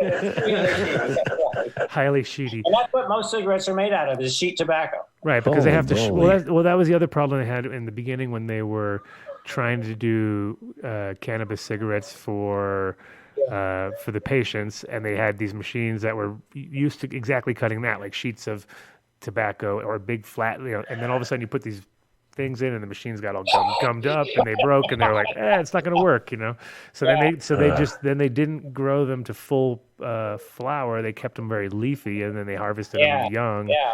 And you're like, wow, that's a total fail right there. It's like just because the machinery didn't accept it, you know what I mean? So instead, they adjusted the plant to the machinery instead of the other way around. Yeah. That's a great mentality. That's perfect mentality right there. Right, and that's also part of the reason why those big tobacco corps don't really want to get into cannabis, because their thought patterns are never about the plant or about the quality of the product. It's about the convenience of the production volume and maximum profits, let's say. But the people on the side of the good guys are as blind as the people who are profiteering and doing the exploiting. Let me give you a quick example. I've been trying to find an AIDS clinic anywhere who would consider this simple proposition. You got young AIDS patients going through there who we already know are being treated with a combination of fungicides for a while and then recombinant pharmaceuticals for a while, but you can't use the fungicides together with the recombinant stuff. Okay, we know that. We also know that young AIDS patients going through this therapy who smoke fail at an almost 100% rate. We don't know, what the AIDS clinics don't know is that the cigarettes those young AIDS patients are smoking are loaded with fungicides. So they're inhaling fungicides during the time of their treatment, when fungicides are completely forbidden and will corrupt the outcome completely. But nobody knows this. Yeah. They know that these young people are continuing to smoke. They know they're failing their treatment, but they don't have a clue about what they're smoking and why that might be. I'm not saying it is, but it certainly makes sense. Oh, it sounds correct. I mean, it warrants research. I would say it would be a fairly, you know what? The chances of them not using a fungicide are very low. I would have to say, I'd say about negative 5%, because you know that's like a huge problem within the industry, especially when it comes to like where they grow it in like Virginia and places that are already very humid. So I imagine they need to suppress fungus right out of the gate, and from a grower's point of view, it's a lot easier, obviously, for them to spray. But once you get plants addicted to it, they can't deal with it anyway. It's true that they're using fungicide. First of all, they're using fungicides in a regulated environment. Mm-hmm. Okay, the tobacco industry is not. The fungicides are a huge necessity, but okay, so take that point and realize if you're unregulated, that means you can use the most potent fungicides without any regard for anything except their effectiveness. Yeah, I mean, right now it's like everybody's. Oh, sorry. Go ahead. I just want to say these are azole fungicides that are in the cigarettes, and it's specifically the azole fungicides that are used in the AIDS therapy, and that are discontinued. Is that like azole? Is that like azotrol? Azole? Yeah, exactly right. Yeah, azole. Yeah. Yeah, no, it sucks. Now I forgot what I was going to say. See, now I'm worse than you. I got a question, though, if you forgot what you were going to say. So, go ahead. There's so much discussion over the years, right, that smoking cigarettes causes cancer. Yes. So it is, I suppose we'd have to go if what you're saying is it's not the tobacco, it's the additives in it that cause the cancer. Or I don't think there were records kept, but are there? It's more the pesticides used. All of that. Are there stories that come from Native Americans who cultivated tobacco long before we were putting pesticides and additives in that? Are there stories of lung cancers? Well, first of all, the Native Americans didn't smoke tobacco the way we smoke tobacco. They didn't light it up 40, 50, 60 times a day. Right. And there is a whole Native American movement called Keep It Sacred. If anybody wants to look at what's going on, it's called Keep It Sacred. Just Google that. They're a fabulous collaborative of many, many different peoples. But to answer your question, it may be that smoking tobacco causes cancer, but we don't know that because it's no cigarette that's ever been tested and painted on the skin of a rat, for example, has ever been organic tobacco. The first cigarettes that were tested by a guy named Ernst Winder, who was a scientist coming out of Germany in World War II. Anyway, he took tobacco smoke extract from regular cigarettes and painted it on the skin of mice and said, "Oops, it causes cancer." And everything went from that point forward. It's like, in Jack's book, they talked about the monkey trials. They needed to prove that cannabis was going to kill somebody. So what they did is they figured, well, let's give just a crazy amount of cannabis to a monkey. And we'll give him a joint every couple of hours, and we'll see how it goes, right? Till they smoke all this. But the government didn't want to pay someone to sit there with this monkey for 6 weeks to give him all this cannabis to see what would happen. So they stick a gas mask on it, they ignite it, and they basically they asphyxiated the monkey, and that's how they came up with their data that smoking pot could kill you. So it's crazy the way they use and manipulate their study is it. I see it goes back a long way. So it's nothing new. Good for you. And it goes back so much further than that. This is not even a modern phenomenon. The desire of people with power and greed in their hearts to manipulate the rest of us for their own benefit is the story of mankind, really. Don't take us on a political discussion. I'll get hate mail. I thought that was a spiritualist comment, not a political one. Well, it'll certainly morph into it in this day and age, right? But so I think the thing that I'm hoping that your listeners who are interested in the whole cannabis industry and business realize is that there's a basic approach that's there to be taken under law that says that the U.S. government is unfairly favoring the tobacco industry, their competitor, and they can demonstrate that their industry is serving a group that overlaps with the group, so it's the same group of people. And the tobacco producers don't have to comply, and the cannabis producers do. And that's just a basic unfair trade. I think a lawyer ought to be able to take that to court because the evidence is solid.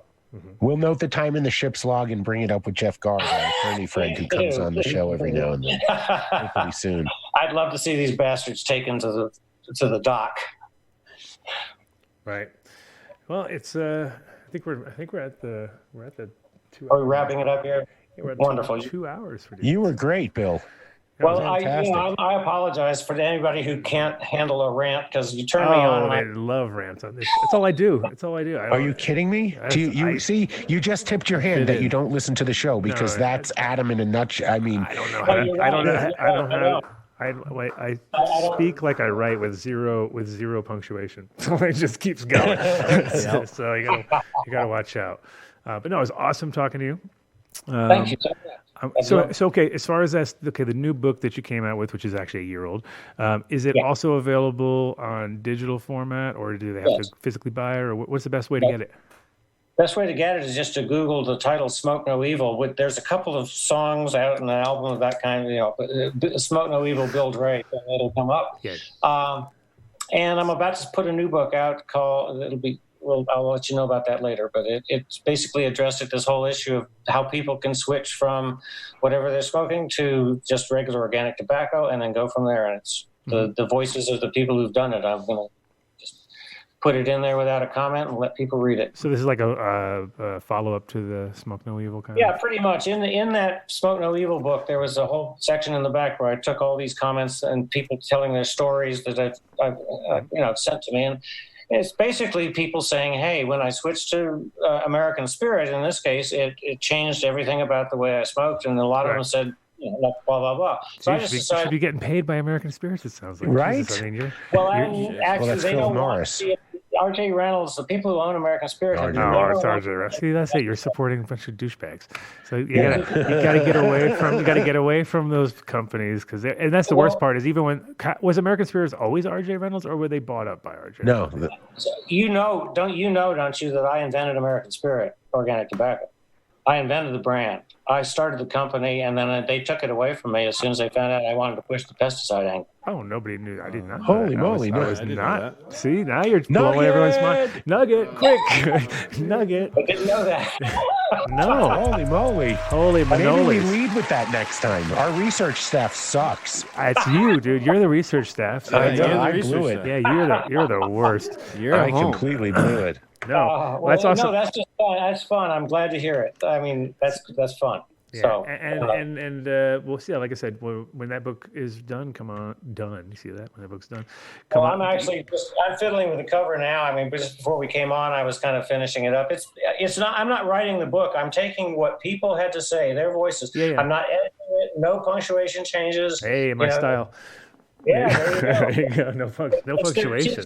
Forget the style. It's their voices. Yeah. It's their voices coming off of the paper. That's what I want. I want their voices to tell the reader, hey, it's no big deal. Quitting is not a problem. Everybody's lying to you. If it's illusory. Mm-hmm. You can simply switch, taper off, and quit if you want. That's the title of the book. Switch, taper, and quit if you want. Wow. Okay. Well, good. Keep an eye out for that, and keep in touch now. Thank you. You keep in touch and let me know when I can come back and talk about American Spirit. Oh, Thank you. Yeah, we got a whole new show now. Glad we missed the most important part of the show. Well, you probably got a new customer because Elka's got to quit whatever Swishers. Oh, the Swisher, you got to get off the Swisher. Please talk to anybody you know. Yeah. Talk to anybody you know who's smoking Swishers, and please just show them the number. You saved one of our listeners, hopefully, right there. Good. Cool. Good. All right, man. Thank you for that. Thank you. Peace Bye-bye. out. Take care, man. That was awesome. What's that picture-in-picture going on there? Snargalino. Okay. Awesome show. That was awesome, guys. Yeah, man. Bill's, like I said, he's a real OG. I didn't even realize. See, I am the one who should have done the research, but he didn't mention that. And maybe he did. Maybe he did. He sent me a thing that was about the backstory of the thing. Anyway, good to know. We met. We hung out with him at one of the shows. He was with another guy, and I brought some CryoCure for them to try. I forget the other guy's name that he was hanging out with, but possibly. Yeah, they didn't tell it. Dude, that's a nugget to know. I don't remember. Is that a nugget? That is not a nugget. To know that he invented American spirits. We did that. We already did that. Yeah. Dude, don't double nugget on here, bro. Don't be double nugget. Don't be double nugget. It takes a lot to get a double nugget. Maybe these guys deserve a double nugget because they got no till. That's one nugget. They got the Dunn deal. That's two nuggets. There you go, double nugget. The guys over at Green Farms. We let him go before I could ask him if he had a promo code where he could enter the Dunn deal on all his books. Oh, we're not trying to take money away. He charged $2 a book back in the day. 1960. I know. 69. I know. Well, he's paid his dues. I don't think he has to give us a discount at this point. Hey, it's not. We don't get a kickback from it. We're just going to pass the discount on to some fans. Maybe we will. Maybe we'll ask him after the fan. I'll hit him up. I'll be like, Dave forgot to pander you for a discount. That's his job. His job is pander as the local panderer. Well, we should talk about our very proud sponsor, a great guy, and greenfarmsmed.com. JW over at Green Farms Med. You've been getting some flavs from there, right, recently? Yeah. In fact, I stepped out of my comfort zone and I took a drive to Colorado Springs. Holy shit. Mad sighting? Yeah, sightings. Yeah. It was all right. Anybody who ever sees Dave in the wild, if you get a photo of him, we'll hook you. I'll hook you up with a pack of seeds. Free pack of seeds for anybody that gets a photo of Dave in the wild. Wow. Oh, that's great. It's a deal. It's like Sasquatch. It's like Sasquatch of Boulder. I saw it. I'm just not sure what it was because I was wearing a mask. But I do wear the mask with my face in front because I feel like I'm lost without a smile. So yeah, they got awesome, amazing rosin, real terpy, killer profiles. All like I said, grown with no-till. And if you look at their garden, especially if you go through the Instagram, you can see like just amazing, because you can see that with no-till, it takes a while to get things rolling. Once it gets rolling, though, now their garden is on fire. And some of the results, like I said, with that, they had like 29.3% terpenes on the country fruit rosin, which is ridiculous. That's like the most I've ever heard. Yeah. So check them out. If you have to have a medical card and you have to be in Colorado Springs, so that probably narrows it down to a few people. But if those few people do it, I'm already happy because it's worth it. Dave does it because Dave would send somebody because he's scared or something. But they have a product there. They have a product there called Activated Solventless Oil. So it's ASO, and it's their version of Rick Simpson oil. And I have it on firsthand knowledge from a buddy going through just a terrible cancer treatment. For him, they can't say if it's shrunk his tumor, but the last treatment through chemo versus this one was far less unenjoyable, terrible experience. Right. And so he's been taking that ASO for about 2 weeks, and it's working for him. So if you happen to know someone who has the unfortunate experience of going through cancer treatment, it is a product to try, and it is priced really reasonable. And they also have that 2,500 milligram tincture. That's phenomenal. I got friends who have like really had such a hard time. I hadn't slept proper in months, and it was like, I was like, here, let me hook you up, and bam, he's like, oh my God. Like, part of his regimen now. So check them out. If you've got anybody in the area that can grab it for you, it's worth it. Yeah. And don't forget the Dunn So deal. thank you, JW. What a great company, great products. Yep. GreenFarmsMed.com in Colorado Springs. Booyah. And then, of course. Oh, so wait, you can, I guess, of course. Do we get out of order? Because that Incredibles, they do sell at Green Farm. So don't forget when you're down there, you can pick up some Incredibles and get the double Dunn deal. Did you just get a hit up message? I just got a message. Dunn deals, low price on all concentrates. Tell everyone. Telling Sweet. Them I am. I'm telling them all right now. Where at Green Farms? Green Farms. Nice. Yes. There we go. And who's his number one? Like, I mean, basically, I know that JW uses probably 90% of his products coming from Build a Soil, our next sponsor, who have been with us since day one, and we love Jeremy and the crew over there because they produce. They don't produce, but they distribute amazing products, and they have some awesome in-store stuff. They do side-by-side grows, and you can check out all their info on Instagram and on their website. It's 855-877-SOIL if you want to give them a call, or you just go to buildasoil.com, and don't forget Dunn Deal, of course, on checkout. And it's free shipping inside of Colorado, over $500, and New Mexico. New Mexico. So if you live in either of those and you want to get, you need to, get your garden rocking and rolling, Jeremy is your man. Yeah, and again, follow them on Instagram because holy moly, it is. The feed is quite enjoyable to watch. They have these mushroom spores that are in these bricks. I have to get me some of those. Mm-hmm. So, great company, great guy. And he sent me some sourdough starter, and it came in a little like a Tupperware that had exploded, but it was in a Ziploc bag. 3 feedings brought it back to life. Bam! Boom! So you got the sourdough going. Nice. Oh yeah, it's like 150-year-old sourdough starter. I mean, it's and you almost killed it. Sounds like Dave. No, you can't kill sourdough starter. No, you can't. You can deflate it, but you can bring it back to life if you nurture it. Nice. Check out those guys. And of course, your boys over there. Oh, there you go. I got props. Right there. Oh yeah, Ozo Coffee. They listen. I got an Isabel. I got a flavor. Isabel. Hey, it's a nice espresso. Boom. So they're open. They have 5 or 6 locations. You can go to ozocoffee.com.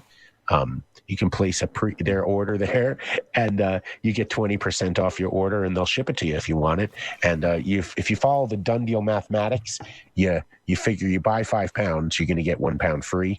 It's easy to figure the math out that way. There's no decimals or fractions or anything. None of that crazy decimal fraction shit. Boom. No. What the hell? You don't have to take out your postal scale and weigh it to see how much you got. By 10 pounds, you get 2 pounds for free. Whoa. So listen, the more you buy, the more you save. There you go. But they're a great company run by great people. and they form relationships with these small family farms across the globe. Then they have the green bean shipped here, and they roast it on a 1959 roaster in Boulder. So give them a shot. They're great coffee. I love them. I'd be drinking them if they weren't even a sponsor. I drank them long before they were a sponsor. So ozocoffee.com, and tell them the Adam Dunn Show sent you by asking for the Dunn deal. There you go. Can you even bother him at the counter and say, I demand 20% off? I don't know if it'll work there, though. Well, if we cause enough stink, it'll work. That's Yeah. The squeaky wheel gets oiled first. It's a very well known It wouldn't term. hurt So you just to tell them. And if you know anyone heard about him on I the know show. a good squeaky wheel. His name's Dave. And That's him. Dave is the squeakiest wheel you've ever met. And he gets shit done. Right? There you go. That's right. That's right. There you go. Squeaky wheel gets done. So, no, First. if you are at Ozo and you do buy a cup of coffee, do tell them that you heard about him on the Adam Dunn Show. Can't hurt. Sounds good. Yeah. Oh, Did we shit. miss apothecary extracts, Mark? No. God, you're fucking everything up. Yeah. We had it all. It was so smooth. Dude, it was We so had smooth. apothecary. We were gonna edit this, and we were just gonna repeat it every week, and we didn't have to ever do it. Yeah, again. now we you can't do it. Now that you screwed it all up, we have to do it again. I guess we're gonna have to do this every week.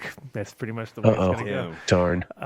But if you are in Barcelona and you are lucky enough to be close to a place dear to our heart, Treasure, Yes. you can go there and get yourself a done deal. Walk up proudly to the door and say, I need that done deal. And they will Give it to me. Open the door. Open the door. It's like magic. Let you in. And then bang, you're going to run into Petey. Yep. And Petey's going to say, oh, hello. He's going to look like No the Geico. euros for you. He's going to, and then tell him he looks like the Geico lizard. and then he'll know I sent you. That's how it goes. That's pretty much how it goes, right?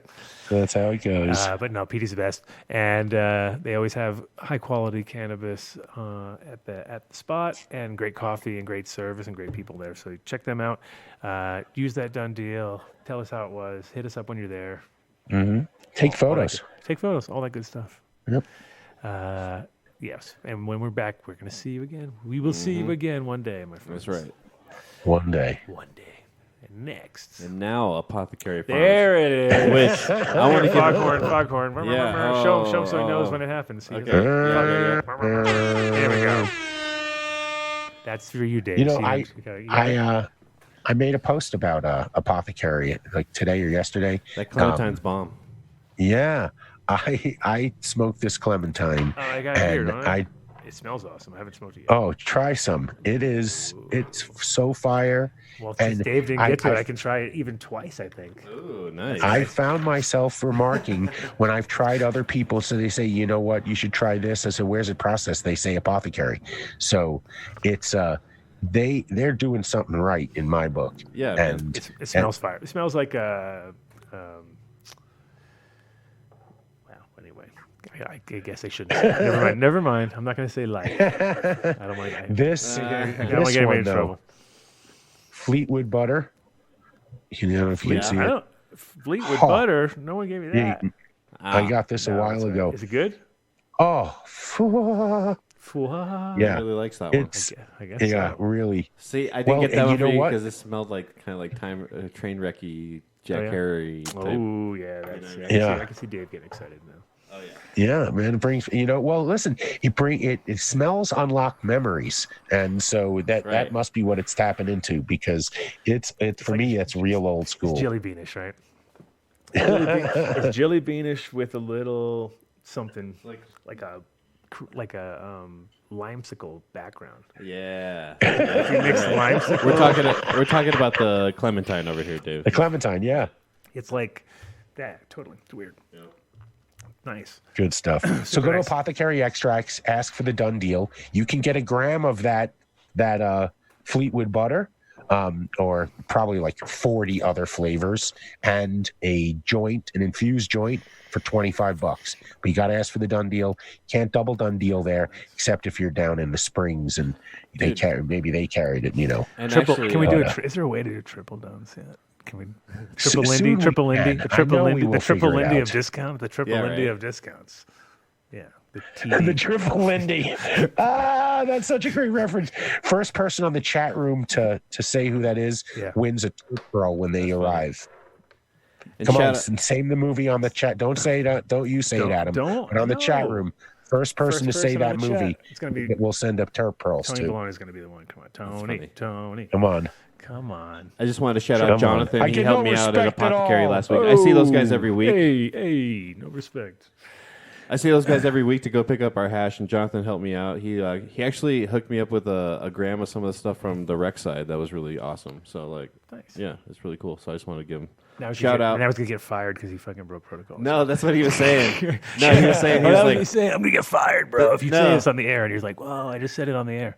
no, he was like, they like it when we take initiative. So he's like, I took initiative and gave him a free gram. So maybe talk about it on the air. So, Initiative on the. We'll Look take at a that. jab off of it right now and tell us how it is. it's already gone. Oh, it's gone. It's already gone. I already smoked it. It must have been good. It was good. It was actually pretty good, and it was on their lower shelf. So I mean, you can explore all the way up and down their shelf and find I something am good so there. surprised They nobody didn't hear the quote. knows They didn't hear the quote. movie. They're claiming. Oh, Tony Baloney didn't hear the quote. There it is. Oh, we got I it. gruesome. Huh? Who did? Wow. I gruesome. Yes. Hey. Nice. All right. Nice reference. And wait, here's hopefully they'll send us 2 sets. But if you can tell me the son's love interest, the name of her character on Star Trek Deep Space Nine. What? Jesus, what There the- you go. What fucking Comic my Con did brain you just works come in from? strange ways. Comic Con what? Come on, they're good at that shit. Yeah. Anyway, I'll look for it on the chat room later. I don't know. That was a weird left fielder. I'm good at obscurity. Yeah, you are. There got to All be right, some Star speaking Trek of fans. obscurity. I don't know. That's a bad intro. Bad intro. Speaking of obscurity. Not so obscure. No, the guys over at Extra Aircraft are putting out super simple tabletop equipment so that you can make your own extracts at home. You can get the Source, which is a smaller unit if you're just doing tents or something like that. And if you have a little bit more going on, you can pick up their Edo Pro, which is, I think it can do about a pound's worth of material, but in liquid form, of course. And it's super easy to use. One button, bang.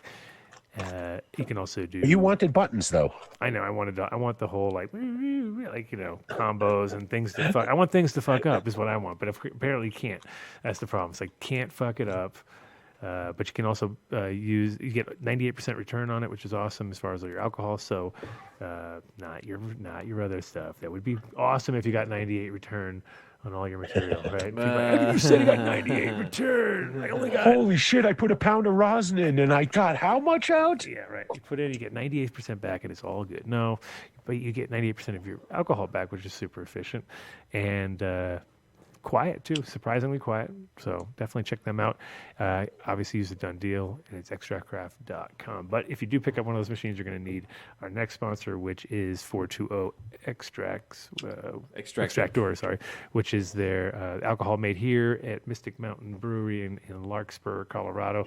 But they ship everywhere in the States, and you can buy them in 5-gallon totes or 5-gallon jugs, or you can even get totes. You can get all sorts of crazy sizes from those guys. So contact them, tell me what the Dunn dealer heard about it on the show, and check them out. They're fucking. There you go. They go hand in hand right there. They're both from Colorado. One from Larkspur and one from Longmont. The L Towns, bro. L Town. They're from L Town. L Towns. Yo, L Towns. So our next sponsor. Oh shit! There's you. It's all you, dude.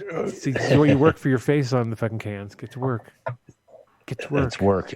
Listen, remember it was by mistake. But anyway, 14erboulder.com.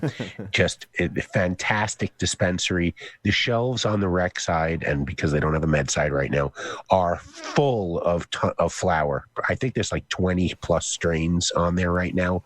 And their breeder, I tried. One day I'll get the two of you in a room together and you'll share secrets. Probably you'll get close enough to each other and it'll just explode. I like how your face is up there with not only Jack Harrer but Grimace. How good is that? Yeah, right. That's the perfect combination. Where Dave's leaning harder on the Grimace, though, isn't he? On the Grimace side, which side does he run on? The Grimace side or onto the fucking Jack Harrer side? I'd be more the Hamburglar. Oh. But Grimace is pretty good for you, though. I think. Why? He's always Is he smiling all the time? Then that would be me. He is, and he's purple. So he's rosin on the shelf right now, I believe, is GMO. They got a whole bunch of apothecary extracts. They even did a collab with Viola Labs.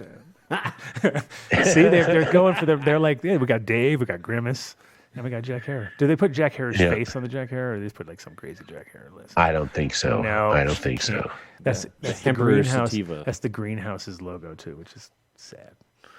And I'm pretty sure they'll have a guard dog soon of guard dog got mad. Jeff Guards, yeah. The show worked. The show got it. Did the show do it? I think the show. I don't know, but I'm pretty sure if Jeff just doesn't talk his way out of it in the next few months, maybe something will happen. Cool. So that'd be see. awesome if you did, because then we could not blame. We could.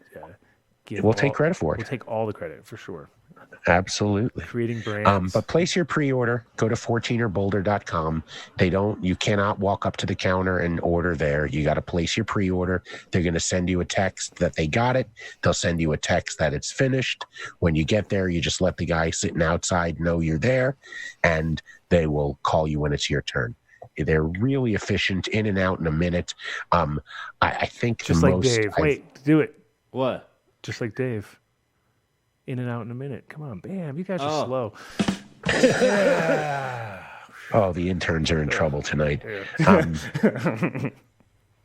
Give them a shot if you're in Boulder. They're tops at what they do. I just saw some pictures of some of the crosses coming out, and it's amazing. It's fire. I'm so proud of them. And I'm proud of my son, who's doing a great job over there. So Evan and company and Sean and Matt and Joe and Liz. All right. Come on, and fucking I'm forgetting them. Love you guys. Yeah, he is. And they love my bagels. I bring them bagels all the time. I feed them. Nice, dude. The rosin's fucking premium, man. It's one of my favorite grams I smoke all week. Yeah, they don't have any right now other than that GMO, but I bet you in about a week or so they'll have like 5 or 6 different strains up there ready to go. Well, that's the one you want anyways. Yeah. Yeah, I like some variety. Yep. All right. Speaking of variety, where's my bagels? Yeah. I haven't had a bagel in months. I haven't had a bagel in 6 weeks. Wow. You haven't? Of course you haven't. No, I'm kidding. That's Steve Martin when he says, I haven't had arugula in 6 weeks. Right. Yeah, anyway. All right. I'll bring you some bagels. Oh, shit. Fish. Okay, so this is the problem now. I had the perfect show lined up with and I haven't even asked Fish yet, so we can definitely adjust because I wasn't sure now you threw the wrench in my program because I have another guest who has a podcast based on guys who were parachuting and smuggling weed, which sounds like a cool story. So I was like, we could combine the smuggling weed parachute story guys mixed with our buddy over at Fish Shit, who's loved it. He could fly into the show, and we could make it into the ultimate show. But you, on the other hand, have to go to a funeral. Mark fucked it up. Why'd you fuck it all up with the funeral? I don't get it. I don't understand. Couldn't they just wait a week, couple days or something? Could you call and adjust it for us? Right. What if Adam wrote you a note? Anyway, I'll figure it out. Thank God it didn't call.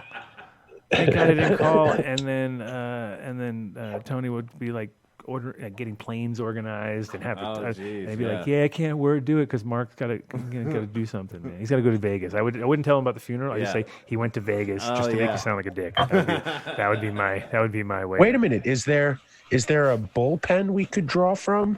Someone who's done the show in the past? No, it's true. Vinny's going to do it. No, Vinny, you're going to do this, right? He's getting cold feet, though. No. Oh, look at him. He's shaking his head. He doesn't want to do it. It's too much. Too many knobs. So many. So many knobs. It's the opposite of the extract craft machine, which is one button. That's what we want. We want the Adam Dunn show, one button. Can we do the one button? It was like that when I went to see the Beastie Boys one time. I was hanging out behind the soundboard, and the Goats were playing before them, and the Goats were really good, right? The Goats are live, but they had the sound all kind of weird. And it was like when the fucking Beasties came in, the guy hit literally one button, and the whole place lit up. And I was like, well, dude, how come they didn't have that button on when they were playing? They're like, dude, never let the opening act be louder than the. You know, it's like this is the button right here. So we need that for the Adam Dunn show. The Adam Dunn show button. You hit it. Yeah. No, ain't gonna happen, right? All right, so we're gonna try to figure it out. We're gonna see if we can do a Thursday show, but I don't know. My guy.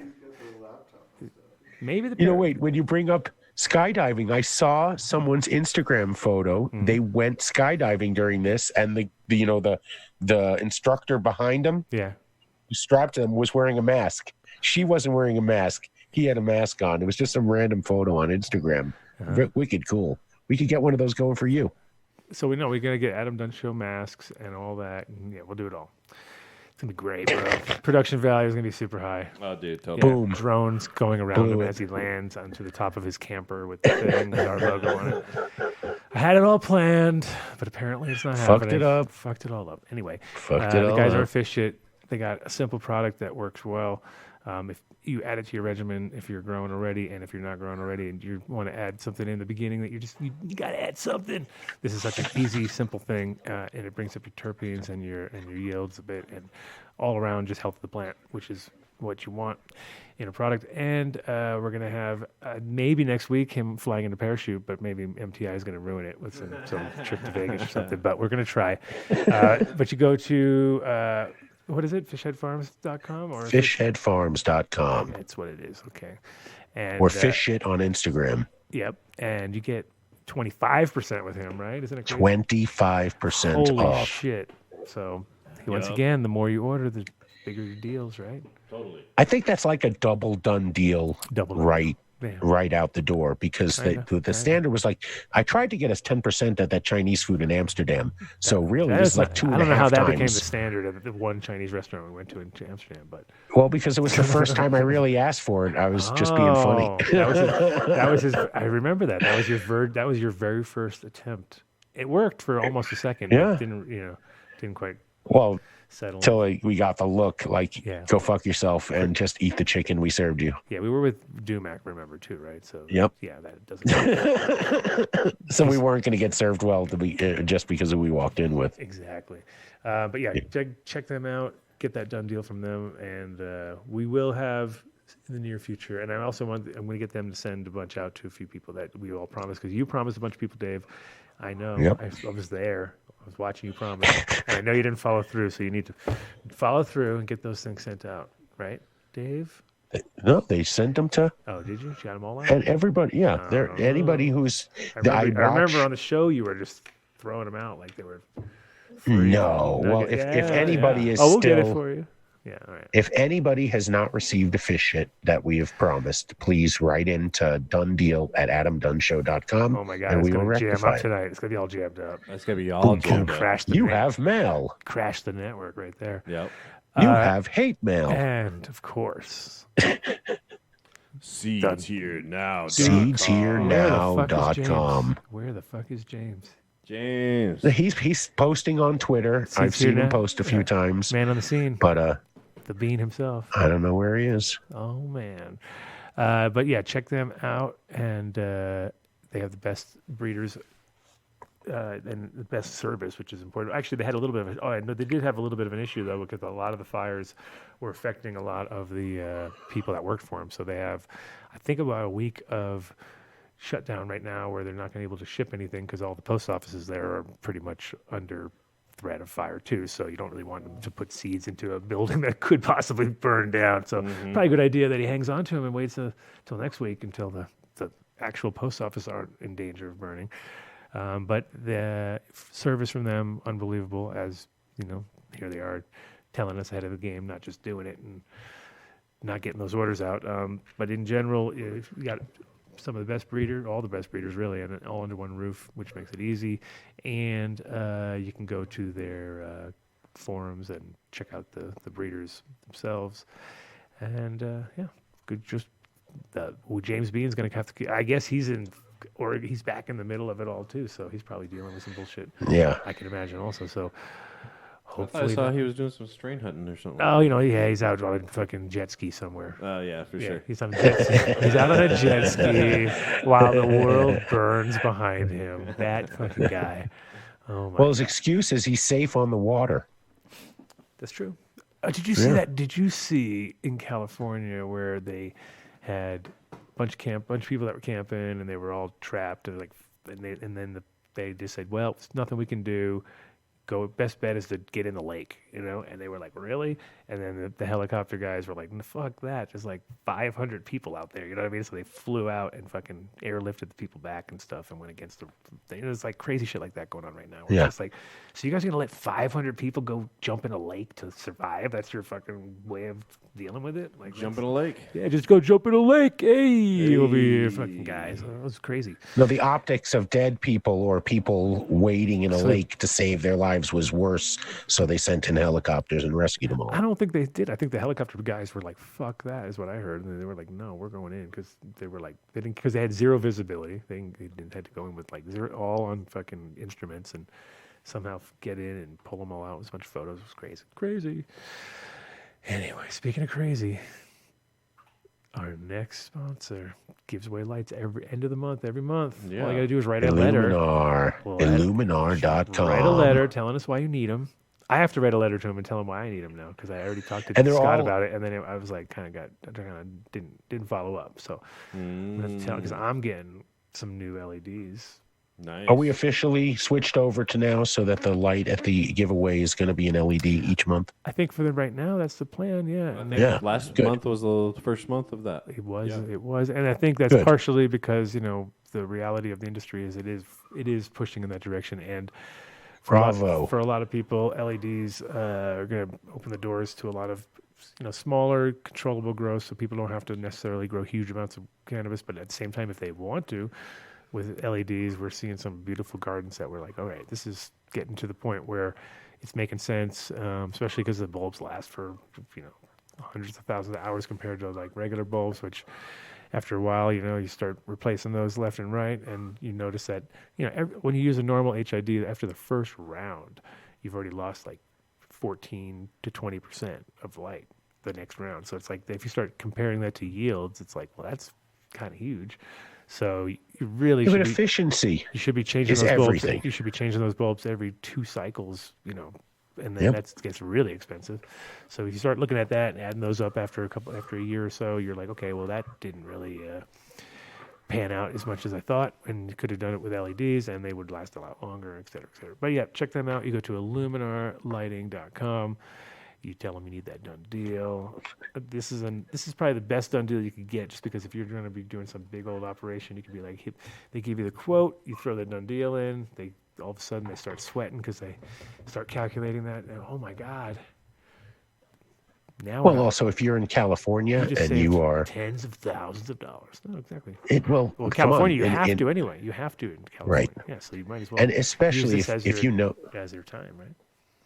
If you know somebody with a big garden out there, just get them in touch with Illuminar, because especially right now, people are going to be looking to save money and be more efficient than their next competitor at every corner. And this is a way you can really shave off your bottom line by cutting your HVAC costs, as well as staying just as competitive in regards to how you're growing your cannabis. Yeah, you can run about. Look at that, Adam's converting. You can run about 72. Yeah, you can run about 9 degrees warmer without any loss of leaf temperature at that point. And then, because the problem with HIDs is they heat up the leaves a lot, so you have to keep them farther away, which then your lumens kind of get a little bit varied. But when you get LEDs, it's like there's not as much heat on the leaf temperature, so you can run your whole system a little bit cooler, because you're trying to achieve sort of nice homeostasis, nice perfect balance, and you keep your VP and for your VPD and keeping that in check. It's a lot easier with LEDs in the long run for your equipment stuff. Have a lot less fluctuation. So check them out. Get that done deal. And also so basically what do you got to do? Tell them what you got to do to get into the end of the month deal. Write to donedeal@adamdunshow.com an email with Illuminar in the subject, saying why you need a light, and That's it. That's all you gotta do. And then leave your phone number. Oh shit, that's not it. Leave your phone number. Leave your phone number. Because if you don't leave your phone number, we won't be able to call you and give you the light. It's kind of hard. And you got to know the word of the month. Oh my god, this has become fucking incredibly hard. See how hard we make it for everybody? You have to follow Illuminar or go check out their page on Instagram and find the word of the month. That's a lot of work. Which the Adam Dunn Show will be tagged in, and it should be pretty easy to find. Man, if that's not a lot of work to get a free light, Jesus. No, it's worth it. It's not. And you have to be picked by DJC. And the cool part is, the best part is you do it once and you're in forever. You don't have to do it every week. But you have to listen to the show and keep, you don't have to listen to the show if you don't want to win. But if you want to win, you have to listen to the show. And you have to know the word of the month, which you have a whole month to figure it out. So hopefully you can pull that off. But the letter once, that's the hardest part. Because I can tell you from experience, putting it down on paper is sometimes the hardest part compared to talking about it 1,000 times, right? So don't talk about growing. Actually get a fucking light, start growing, and get it on the show. We've had some good winners. We've had people who have literally, you can tell they were just off and running. So, and if you have won a light, send us a photo. Tell us what's going on. Yeah, really. Show us. Want to see those plants. Want to see those plants. And and then shout out to Numb Nuts and the other sponsors, the other sub ready Terp Wipes. Terp Wipes. Terp Wipes. They're They've awesome. been good. They've been good. I had them on the trip. I took them down to Miami. Yeah, Those are great invisible Terp Wipes you have there. Yep. Oh no, they can see them right now, can't you? No. Not really. It's no, you can see them on your camera, but it's green screened out. Green screened out. Anyway, that imaginary box you saw was Terp Wipes. They're really good. They work great. They're good for keeping the fucking carb cap clean. That's one thing I use a lot. Yeah, and you can actually just use it as your swab too. I just clean the dabber off with it, and I use it as a swab inside the puff coat, like the actual bowl. Oh, you do it now? Yeah, just because it's big enough. Yeah, big enough. Hey. Swab it up. Terp Wipes and Numb Nuts. We're gonna get some. And now that aren't we getting some swag from them sometime soon? You said we made a new from batch? Numb Nuts. Yeah.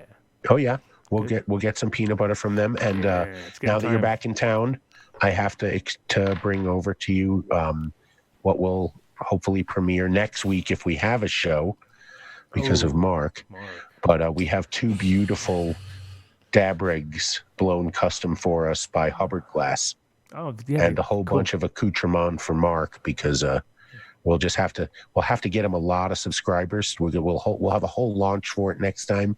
But he's got some great videos and some training on how to blow glass, how to get started blowing glass, everything about it. He's a great guy, great products, and you'll see us using their rigs next time we're live, which hopefully is next week, but we'll see. Maybe it's in 2 weeks. And Cool. If you're home tomorrow or set your DVRs for the Food Network on Sunday night, beginning at the show, they do like a setup show at 7:00. But my wife is going to appear on Food Network's Halloween Wars tomorrow at 8 p.m. on the Food Network. Oh, you got to give her a watch. She'll hopefully someday everyone else will know what I know, that she makes some fucking killer cakes for some. So she's already filmed this before and it's being shown tonight, right? But it was filmed so long ago. We had to keep quiet about it for so long. Okay. You know, it's everyone should be so lucky to have an experience like this because she really got to see a side of the industry from the side of the people that want to put a production together. And but listen, give her a look. It's at Art to Eat Cakes on Instagram, and she's Heather Sherman out there in the real world. And look for her tomorrow night. It'd be great to watch her on the Food Network. Yeah. Thank you, Nacho. She doesn't introduce herself as the woman married to the guy who's on the Adam Dunn show. That's not part of the show. Actually, I have said this for years. When everyone figures out what I know, I will refer to myself as Heather's husband because that's the way it will be. Mm-hmm. I already do. She's done cakes for Crosby, Stills and Nash twice, Blues Traveler, String Cheese Incident, Cirque du Soleil, Jackson Brown. Holy shit. She did she did a wedding cake for a very famous cannabis person who got married. It was 6 feet tall. It served I think it was 300-400 people. She knows her shit. So if you want an art cake that is just something like you've never seen before, just check it out at arttoeatcakes.com. Yeah, it's pretty awesome. Yeah. The Yoda cake. Everybody go back to the Yoda cake. If you see that episode. That's right. For Dave's birthday. February 7th. Then we had the Yoda cake, which was amazing. And, Thank you, Nacho. You're awesome, man. I mean, awesome. Requiem Seeds is doing some shit, and Bill, goddamn, great guests. You lined them up tonight, Adam. Yeah, it was good combination. And Bill, obviously, like I said, we'll get him back on the show at some point because now we found out American that Spirits. American Spirits. It's like, wait a minute, who? What? Where did I not? Shit! Did I not pay How did I miss attention? that? And shout out to Elka, rest in peace, brother. No, I'm just kidding. I'm just kidding. Yeah, sorry about those swishers, man. Sorry, man. I don't know if Sorry. there's anything that can be done. Sorry to find that out on the show. It's like when we ruined everybody's thing with the fucking lipid pneumonia show. It was like the lipid pneumonia moment for Elka. Where we're like, what? You mean Dav's lipid? What? No. It can't not be. It's only hot dabs that are a problem. And next week, Adam will be giving a lesson on how to crossway breathe the Puffco. So anybody who's interested, send him an email. Cross and breathe. That little crossway breathing thing you do where you breathe out without taking the... Is that a thing I do? Yeah, Well, yeah, it's a thing I do. All right. Yeah, it's like every time I see you do that, I think of that scene from Heartbreak Ridge where where Clint Eastwood is saying, "Yeah, she was a real crossway breather." All right. Go back to Comic-Con. All right. I'll see you guys next week. Shout out to Vinny. Peace. Hold on. Wait a sec. Shout out to Vinny. Hold on. Holding down the studio while I was gone here, making sure everything keeping it all under control. Shout out to MTI for making it happen and actually being here and not being lame and going out of town. Shout out to Dave for just being fucking Dave. And not shout out for not getting bagels, though. That's definitely not a shout out for that. When were you supposed to get fucking bagels? When did you get back to town? You Like should have 2 had days ago? I came off a private jet. You should have had the waiting for me at the fucking airport. You should have been there. Hello, sir. Here are your 2 bagels. weeks. And then it would have been impressive for the guys at the private jet. They would have been, no one's ever gotten bagels served as you got off the jet. So, yeah, anyway. Wait till you see the bagels I made with Jeremy's sourdough starter. This fucking big, man. Well, this is for the show. I want to keep. I like to keep the show quiet. This is why I smoke Puffco on the show here. I smoke regular dabs at home. Everyone gets all. Don't you guys remember? This is back when I first started the show. He would, in the middle of the show, we'd be talking, and all of a sudden you'd hear. Exactly. And so I do it for you. know, I smoke this for you. Well, then you should be smoking a Carta. I smoke that Vader at home normally, so it's a little more to the point.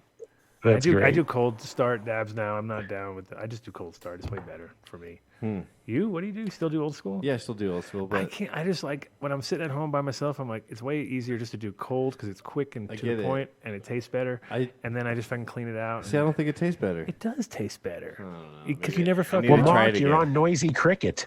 Maybe you need a bigger dab rig instead of the little Noisy Cricket or something. No, he's not talking Noisy Cricket. He's talking real dabs now. Oh. Yeah, Noisy Cricket is that's my rig that I use every day. Is that the little guy? That's all you use? Besides this thing. That's it. Yeah. Oh no, Noisy Cricket, not that. That's not that thing. Yeah, Noisy Cricket. That's fine. Whatever. Yeah. All right. But it's I don't know. I feel like now it sucks because it seems like every bowl. How many seconds do you hit it with? Every bucket I've ever had gets fucked after a while because they overheated or. Do you just wait till it melts, or do you get it? Yeah, wait. I just it just starts to melt and then boom, and man, it tastes great. And then I'll just kind of clean it up and boom. Done. Anyway, if you don't waste it, you don't taste it, bro. Yeah, man. Yeah, bro. Anyway, we'll have watching one of those Turk slurpers. a cold start versus. I just feel like there's something to the nail getting really hot and then getting to a temperature and then. This is another whole episode, bro. It's a volatility discussion. If you feel this deeply about it, we might have to have a whole episode based on it. There we go. It's a show. Yeah. Yeah. See, okay. Look, they say we used to deal with worse sound. Man, it's true. Not anymore. Yeah. Sound is great. Peace out, guys. Yeah. All right. Peace. Oh, shout out to my beautiful wife, Cece, and little Nick, who's back home from our trip to Florida, and we came back on a private jet yesterday. Oh, we had some heavy turbulence on the way back, too. Turbulence like I've never experienced because I was on a private jet, and it was going sideways like this. It was doing one of these maneuvers. Oh, weird. And then it was going, and we were like, I was like, oh, shit, that's the noise you hear when you crash. Isn't that the noise? Yeah. Isn't that the crash noise that you hear, like, and I was like, that's not so fun. And everybody looked at it, like I looked over at Cece, because, of course, you're looking at each other on those planes. And then it was oh, shit. I was like, yeah, it's no big deal. Oh, and then I was like, oh, that was. And then Nick was jumping around like 2 seconds earlier, and they were like, put your seatbelts on. Like, it was like a quick, and then we went, wow. It's like they saw it coming, like, here it comes. And it was crazy. It was one of those, like, definitely. We definitely did a few twists in the air, which were kind of like didn't really feel natural, because normally you're supposed to kind of do one of these. Dude, that's how Goose bought it. And it was definitely flat spin. It was like that. It was like I felt like we were in the total whiteout where you couldn't see shit. So I was like, we could be spinning. I have no fucking idea right now. It was pretty crazy. That's crazy. Yeah. Nobody handed you a life preserver and said we may have to ditch. Nothing popped, and we were over land. It would have sucked. It would have been like the lamest place to crash, because you don't want to be over land. Rather be on the water than the land, personally. Really?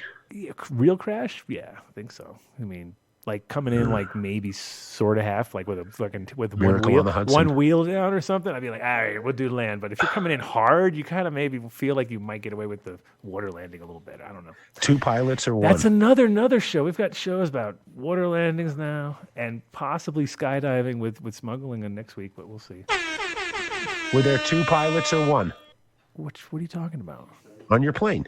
Your private jet. Oh, there's 2. Why? One died or something, or one jumped out? I don't know. We had 2 old guys. They were 2 old guys too. So I was waiting for the one guy to die. I was like, they were like. That's probably why. Yeah, it was like 2 old dudes, and I was just like, one guy's gonna have a heart attack, the other guy's gonna try to take over. I can already see. They're probably laughing, going. They probably think this is strong turbulence. They don't know from shit. No, we didn't scream like little bitches like you would do, Dave. Come on. Ooh. There was none of that. No, we were all good. It was cool. I like it. I loved, like, I was on boats, and boats were always in rough weather, and I was like, that's the fucking most fun time, when you're like hanging on, you know what I mean? But no, what would be really funny is if you say you're face to face when I puked, who was sitting opposite me. That would be the funny thing. That would be the classic thing. All right. Yep. On that note, with you puking on me and your imagination, we had a great show. Thanks for the chat gang, of course, and thanks to everybody who listens to the show after. You should join the chat gang. You should listen to it live. If you haven't listened to the show live, listen to it live, because it's way better. Yeah. I think we screwed Rosendogs up because I didn't see him tonight. Who? Rosendogs. I didn't see him tonight. Oh my God, you're right. Yeah, we screwed him because we didn't go. Oh, because he was sleeping or something. Yeah, he had to go to bed. Mm-hmm. I don't know. Yeah. Sad. Wouldn't we be earlier though than normal? That doesn't make sense. Like, yeah, why would you have to go to bed 2 right hours now? Earlier than the normal time? I was tired during the show today, so Fucking I'd probably be sleeping. It has no, but it makes no sense. Explain to us next week, Rosendog, why you could not listen to the show just 2 hours earlier. I'm very disappointed. Yeah, right. Because I had to take care of Dave the whole show. I had no help. Right. Normally, I get to see Dave already giggling because Rosendog is just nailing him left and right, and then I kind of just come in with an uppercut and make it all work. This day, I had to do body shots all the way, and then uppercuts, and over the tops, and over the shoulder boulder holders, and all the good stuff. But you know how it goes. Pile driver. Yes. I don't know if I could do a pile driver with you. Top rope. Pile driver with Dave Jimmy Snuka? would be I would do top rope. Yeah, top rope, Jimmy Snuka for sure. All right, peace out, guys. All right. See you next week. Peace. Practically every one of the top 40 records being played on every radio station in the United States is a communication to the children to take a trip, to cop out, to groove. The psychedelic jackets on the record albums have their own hidden. This is a special question. We don't want you to smoke genetically modified ganja. We want you to smoke the real thing. We want you to smoke the natural herb. Some call it marijuana, some call it sensimedia, some call it lamb's bread, and some people call it